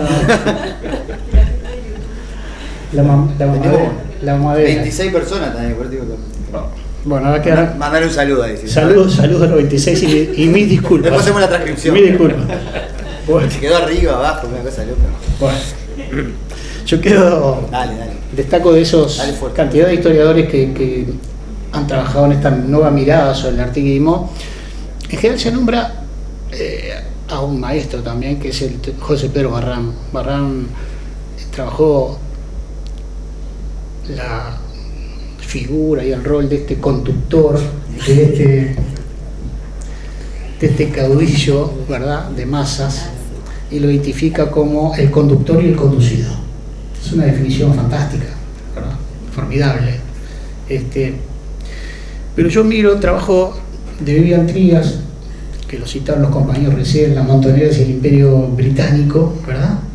Y si miramos el análisis que hace Trías sobre las causas que gestaron todo ese caudillismo montonero y federal, de alguna manera, Trías dice que expresaban la resistencia de los pueblos desposeídos, hambreados, muchas veces humillados, y que esos caudillos montoneros representaban la primera expresión histórica de las masas rurales de Río de la Plata. Me parece que es una definición muy interesante y que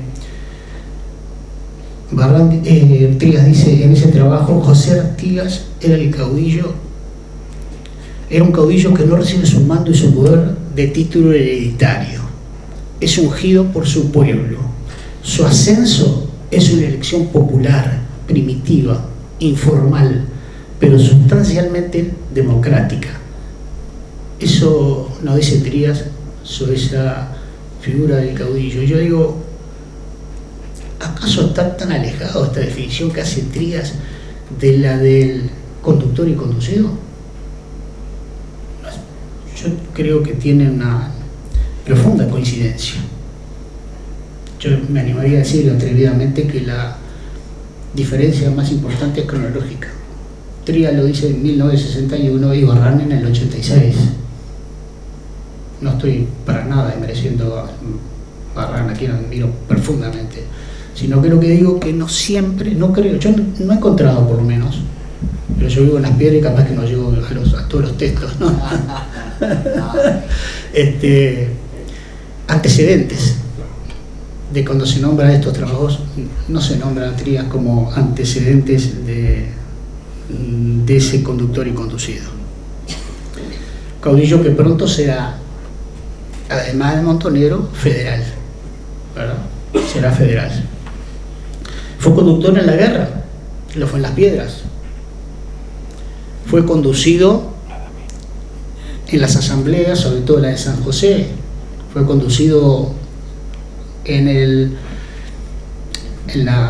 Éxodo, en la Redota, en ese derrotero de la libertad, tan imponente, ¿verdad? Ya era jefe de los orientales de bastante antes, pero sin embargo la decisión de emigrar no la toma Artigas, la toma la Asamblea del Río San José, y Artigas como jefe de ese pueblo en armas, reunido y armado, como dice Veraza, ¿verdad?, tiene que obedecer lo que decían los pueblos. Y se pone allí, entonces sí, a la cabeza de la caravana. Es un caudillo diferente, que va adquiriendo otras dimensiones. Trías dice, encuentra seguridad y rumbo en la migración, les ayuda a empoderarse, superando esa condición de desprecio para que puedan irse transformando en protagonistas activos del hecho revolucionario. Poco más adelante dice, este caudillo juega un papel fundamental en el escenario del éxodo. En medio de todas las privaciones es el factor de unión, el que lo a los hombres, a las familias dispersas y mutuamente desconocidos hasta entonces. El jefe es la síntesis de todo ese esfuerzo común y también la fuente de las esperanzas de un destino mejor.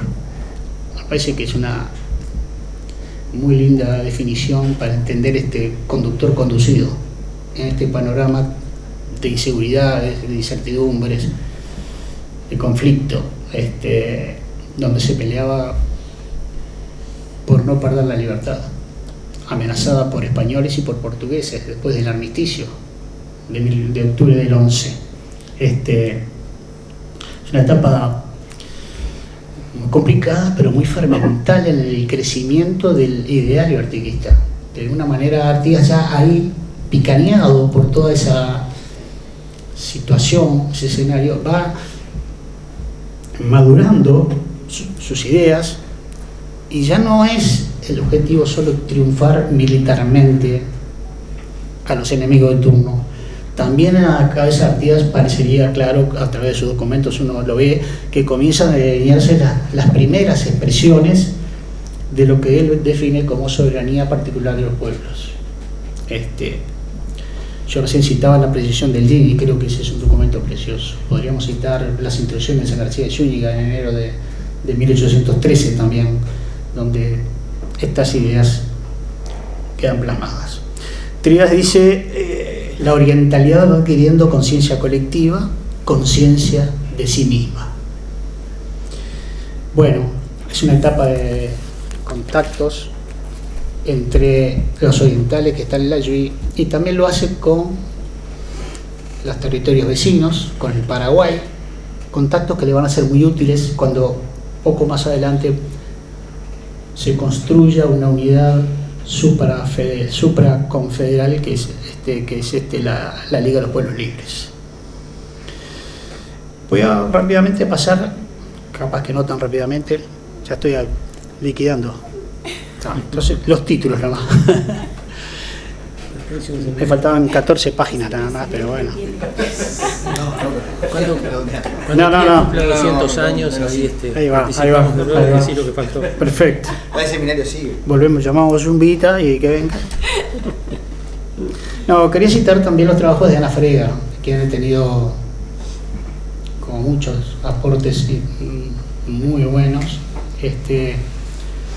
Y creo que ella da una dimensión de otra variante del caudillo que lo podemos llamar el caudillo ético, es decir, donde la virtud y el poder, ¿verdad?, son el sostén de la soberanía particular de los pueblos, en un proyecto que interpreta como fundadora de un nuevo orden basado en la virtud y en la igualdad, formando magistrados y ciudadanos virtuosos.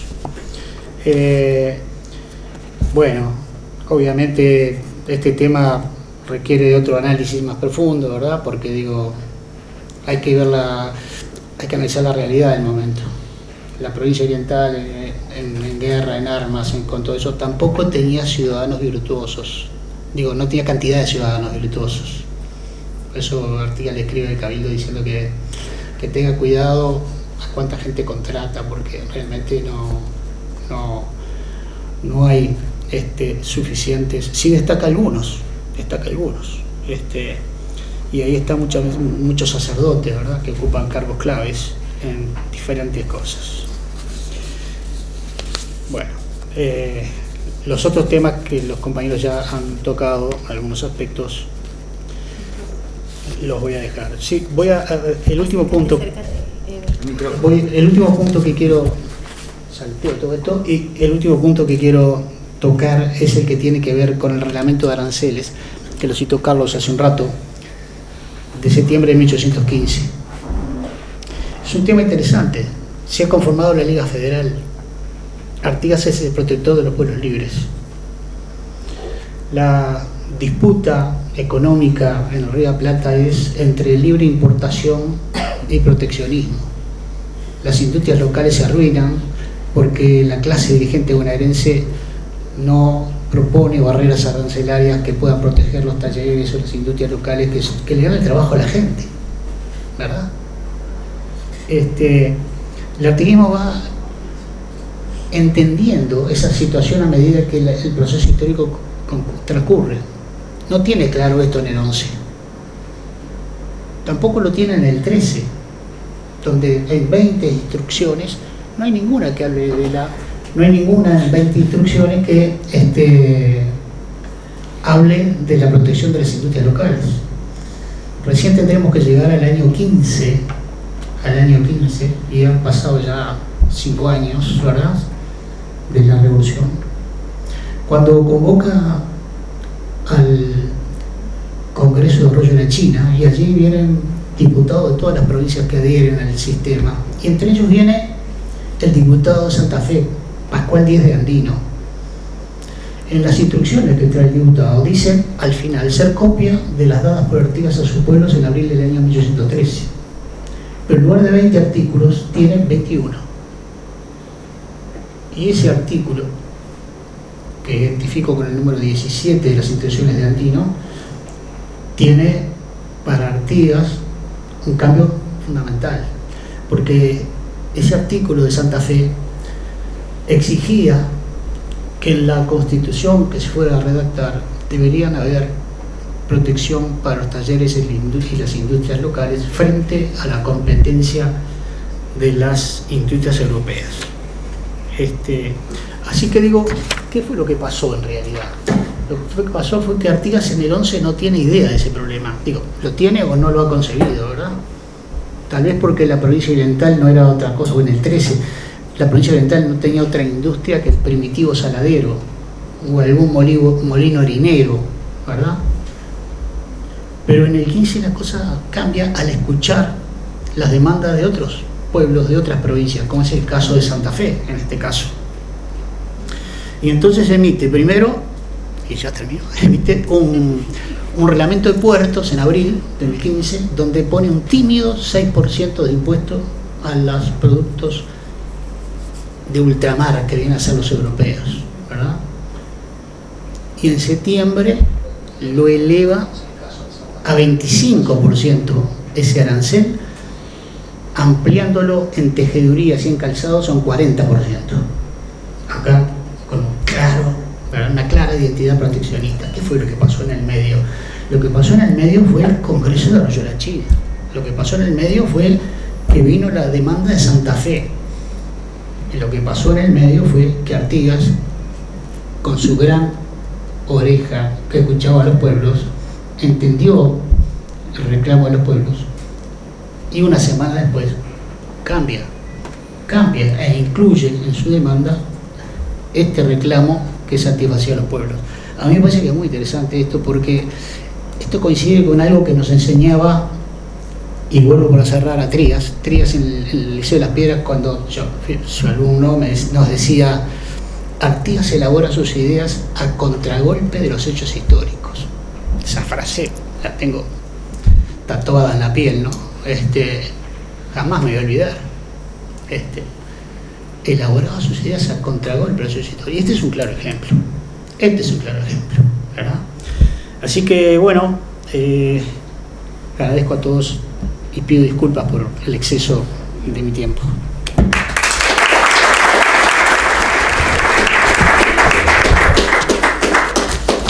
Abrimos un espacio de intercambio, preguntas. Sí. Excelente, como siempre, digo.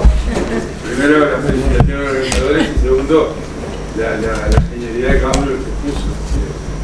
A mí me parece fundamental esta charla dentro del ciclo, porque yo creo que Vivian hace una cosa muy interesante, que es la reivindicación de la historia y de la historia rioplatense y uruguaya en un proyecto socialista nacional. Y eso lo logra reivindicando a Artigas con el primer libro, La Montanera hacia el Imperio Británico, pero también provocando con este segundo libro de Rosas, que era un villano para toda la historiografía, tanto argentina como uruguaya, y provocando un debate muy profundo que lleva a trabajar sobre ese debate y a construir eso que demandaba Quiriche, de seguir construyendo hasta con debates televisivos sobre el tema.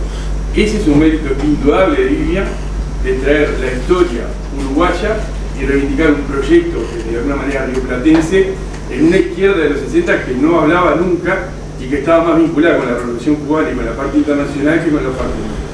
No sé qué les parece a esto. Sí, completamente de acuerdo. Creo que esa es la lectura correcta, si se me permite la normatividad, que se debe hacer de los libros de historia de Artigas, de Trías. Es decir, para Trías la historia de las montoneras, los caudillos, el tránsito federal, todo eso, encierra algo de futuro.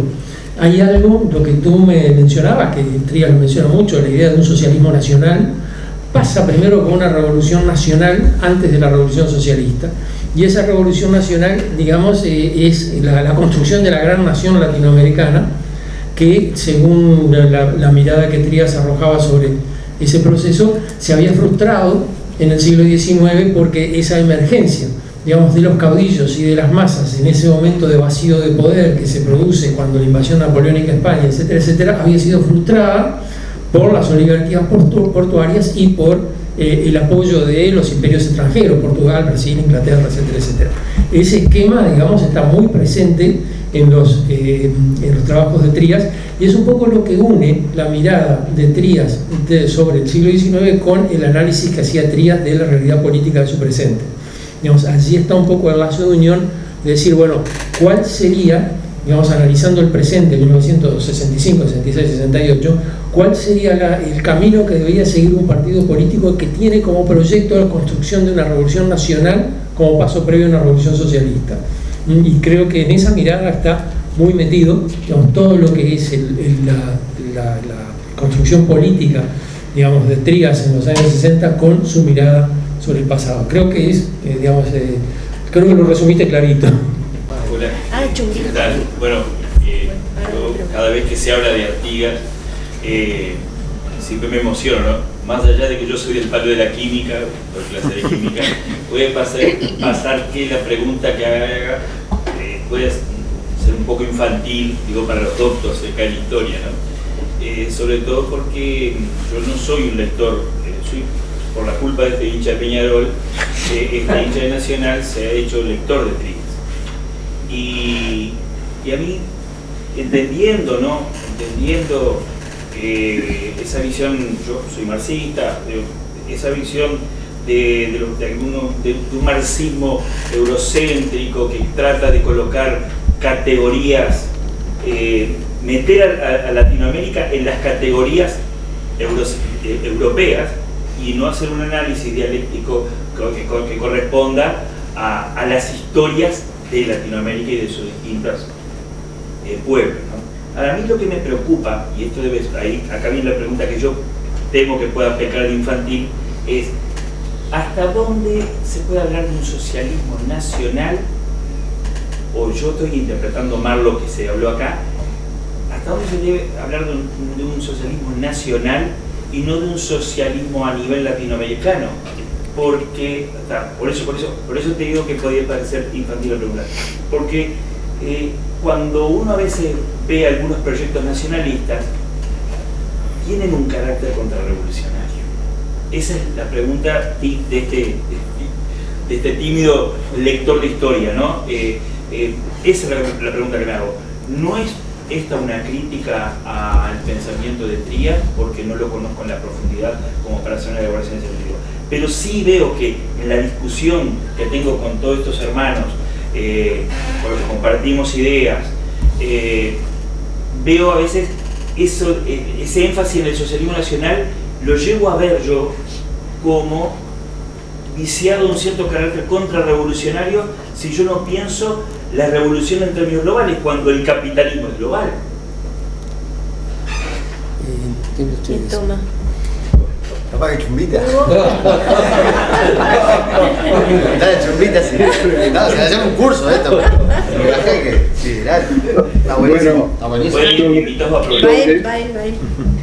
Si me permiten, sobre este tema, yo me animaría a decir, bueno, hay una experiencia en la Argentina del planteo del socialismo nacional que no lo asume en determinado momento, lo baja como consigna en el momento de la lucha más dura contra el régimen dictatorial, y luego, bueno, hay una especie de freno y de abandono de esta consigna cuando se experimenta la contradicción entre los apresurados y los retardatarios.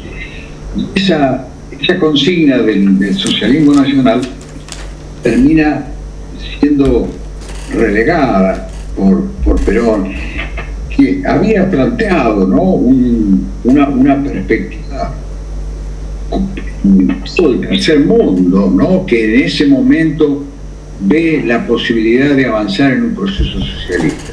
Bueno, después de eso se cae el muro de Berlín, desmorona el sistema soviético, y tenemos en claro hoy en día cuán difícil es incluso lograr resistir el avance del proceso neoglobalizador, neoliberal, que está incluso ha logrado penetrar incluso los restos de lo que era el antiguo bloque socialista. Entonces, creo yo que esa perspectiva de un socialismo nacional se ha alejado en la medida en que se cayó la experiencia del llamado socialista real, del socialismo real. Pero el objetivo, en definitiva, sigue siendo trascender este sistema capitalista que los movimientos democráticos, populares de toda América Latina han logrado revertir en alguna medida en este siglo XXI, en sus peores efectos. Y estamos en esa lucha, sin dejar de soñar, ¿no?, como se planteó incluso en el seno del movimiento peronista, con la superación del capitalismo por un sistema que en su momento se llamó socialismo nacional. Simplemente porque como también hay que cerrar, hay que irse, pero a mí me parece que Trías es una plataforma para pensar de manera creativa cómo tratar de interpretar los tiempos que corren, los alcances y las limitaciones de la metodología del marxismo con cabeza propia latinoamericana y pensar nuevas cosas que faltan o que están intuidas a veces en la obra de Trías y otras que, bueno, habrá que agregar, insisto, con toda la mirada afro, la mirada de colonial que en él aparece, o la mirada de género no está todavía, por ejemplo, en Trías, ¿no? Y hoy la incorporaríamos quizás a más cosas, ¿no? Para pensar. Creo que hay un tema ahí que es muy fruto de la época, ¿no? Cuando termina el libro de las montoneras del Imperio Británico, pues, tiene un capitulito final que es las montoneras y los sindicatos, ¿no? Que él asocia esas luchas populares con en el siglo XX, ¿no? Después de la derrota de Sarabia, bueno, los sectores populares que vienen a la ciudad y que, bueno, se forman los sindicatos con la inmigración y ya trata de engancharlo con como que la lucha sindical, pero eso también es parte de su mirada del siglo XX, ¿no? Entonces dice, ¿quién lo duda? Las montoneras de ayer y los trabajadores de hoy serán los triunfadores del mañana, ¿no? Entonces, en eso también hay una carga que hoy podemos repensar, es decir, que era fruto de un tiempo donde se creía que las leyes de la historia estaban todas conocidas y se sabía, como que te estaba por venir de alguna manera, de alguna forma de socialismo, y esto está a lo largo de toda la obra de Trías y de muchos otros, está presente, ¿no? Y hoy quizá lo vemos como, bueno, más un dato de su momento que una certeza. ¿Va a venir el socialismo? ¿Cuál va a ser? No, eso no invalida la obra, sino que la contextualiza. Pero yo creo que nos permite tomar una distancia crítica de ciertas, sobre todo, construcciones mecanicistas, que no, Trías, yo insisto que fue muy creativo, pero de que como que hay una ola que viene para acá y que va para allá, que hay leyes de la historia que son, que el marxismo la descubrió, incluso hay que estudiar mucho más el marxismo en clave descolonializada, ¿no? Y ver que es una herramienta interpretativa que se suma con otras, ¿no? Me parece que eso hay trabajos importantes también, entre los que yo creo que Trías suma, no resta, pero donde me parece que incluso, esto es una evaluación, estamos charlando, ¿no? Más personal, capaz, yo creo que aporta mucho más pistas, hipótesis, sugerencias que después otros las han elaborado mejor, han tenido más difusión, para interpretar nuestras dinámicas sociales latinoamericanas, para tratar de percibir la influencia de diferentes agentes vinculados con el imperialismo, con los imperialismos, ¿no? Y sería más cauteloso con seguir revisando el mecanicismo, sobre todo del análisis de clases. Hay todo un trabajo en pasado y presente muy potente de Sempa Tasadurian y otros marxistas latinoamericanos criticando la teoría de la dependencia, mirando con una perspectiva mucho más amplia, y eso hoy sigue, ¿no? Que creo que, bueno, o sea, precisamos más Trías del siglo XXI pensando cosas, y a mí me da la impresión que, esto lo voy a decir con mucho cariño, no se me enojen los de Peñarol, pero porque siempre nos cuentan que Vivian Trías decía: el futuro será socialista y de Peñarol. Yo me río un poquito, no, me río todo, lo digo. Con la fundación estamos haciendo cursos de historia de África, de China, para tratar de entender el mundo. Pero en realidad el socialismo que se pensaba mucho en el siglo XX que iba a venir, no era. El de los chinos es un viaje a estudiar, todavía no sabemos qué es un poco, no era ese. Incluso los chinos muchos decían que tenía origen campesino, así que ya, ¿no? Y bueno, el Nacional le va muy bien en el siglo XXI. O sea que, capaz que lo que tenemos que tomar de Vivian Trías, no, digo, pero son sus herramientas. Es cómo posicionarse, pero también entender que el siglo XX ya pasó y que aquellos debates, cuáles son los temas de agenda hoy y qué novedades. Yo mencioné libros de historia, pero no por tirar libros arriba de la mesa, sino que hay gente que ha seguido líneas de investigación que nos nutren en aquellos debates y nos permiten elaborarlos mejor, ¿no? Es decir, a mí me parece que yo me olvidé de mencionar, hay un personaje extrañísimo, capaz que algunos lo conocen, Moniz Bandeira, es un brasileño alemán, marxista brasileño, es como vive entre al final, baila samba y habla alemán, pero tiene un libro que se llama La creación de los estados en la comarca del Río de la Plata. Entonces él narra, con mucha documentación diplomática, porque está en la Universidad de Berlín, cómo hasta la guerra del Paraguay, porque Trías, por ejemplo, sugiere una hipótesis, está súper buena, es que hay un proceso histórico entre Mayo, desde el Río de la Plata y la Guerra del Paraguay, donde está todo anudado ahí, proceso de construcción de nacionalidad, de identidades políticas. Bueno, el libro de Moni Bandeira, desde Brasil, tiene una perspectiva que es muy enriquecedora, pero por ejemplo, te da todo otras perspectivas del rol del Barón de Mauá, ¿no? Que nosotros, que leyendo a Trías, vemos al Barón de Mauá, ¿no? el capitalismo que se insertó. Yo creo que es como el desafío a seguir pensando, ¿no?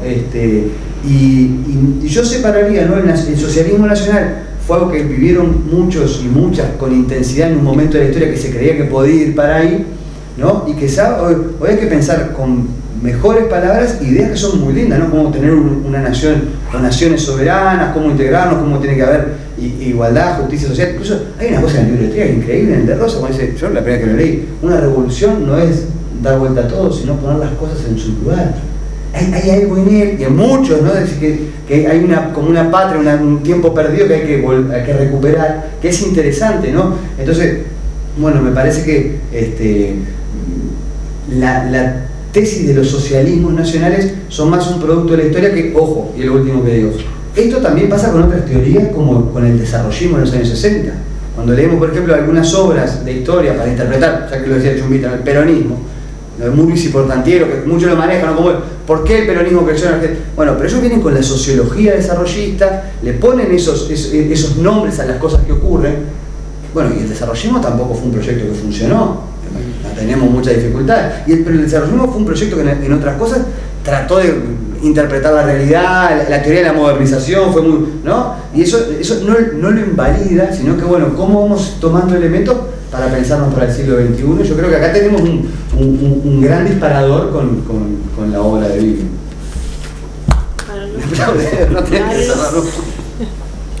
No, bueno. ¿Qué puedo decir que ya no se haya dicho? Aplaudí tu. No, simplemente una cosita más para agregar. No, ahora que puedo hablar, no. Dale. Por favor. Estás autorizado. Desde que dejé de dar clases tengo síndrome de abstinencia. Pero el punto es, siguiendo un poco lo que decía Gabriel, tal vez llevándolo un poquito más adelante, es decir, no es que se pensaba que el socialismo podía venir por determinada vía, se sabía, eso iba a ocurrir. El Che Guevara dice, el presente es de lucha, el futuro es nuestro, y nadie se reía de eso, y nadie era una realidad. El último ejemplar de Marcha de 1969, de diciembre del 69, tiene la foto del Che Guevara y una sobreimpreso que dice la década de América Latina. En la década del 70 se iba a producir la revolución, eso era clarísimo. Entonces, lo que Trías está mostrando es cuando llegue ese momento de la revolución, para dónde tendría que tomar, digamos, la sociedad, o para dónde tendría que ser la política. Para cerrar esto, y digamos, cómo cambian los tiempos. Cuando daba clase en el IPA hace unos años atrás, pasaba por allí, había una movilización estudiantil, estaba el CEIPA muy movilizado, y habían puesto la frase del Che Guevara, y me impresionó, porque la frase, el presente es de lucha, el futuro es nuestro, se había transformado en, si el presente es de lucha, el futuro será nuestro. Un poquito más de temporalidad.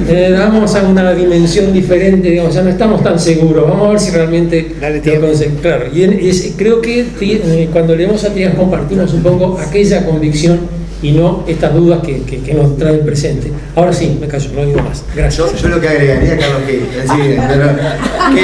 que la obra de Trías lo que sí sugiere, nadie te obliga a nada, pero es a pensar futuros comunes con las mayorías, no con pensamientos como elitistas o exclusivistas, ser muy críticos a eso también, ¿no? Que me parece que ese es un debate que hubo también en las izquierdas, que muchas veces, porque la idea de vieron que eso de vanguardizar, pero con el pueblo, sí, me parece que esto, bueno, y en Argentina se habrá pasado también, ¿no? Los grandes movimientos populares no estaban con los grupos vinculados a las izquierdas ideologizadas. Entonces me parece que ahí hay un tema que es para seguir pensando y confluyendo, ¿no? Presidente. Bueno, ¿hay alguna otra pregunta? ¿No? Bueno, cerramos entonces agradeciendo la presencia de todos, a la gente que está por YouTube y al doctor Chumbita desde el otro lado del río. Un gran abrazo.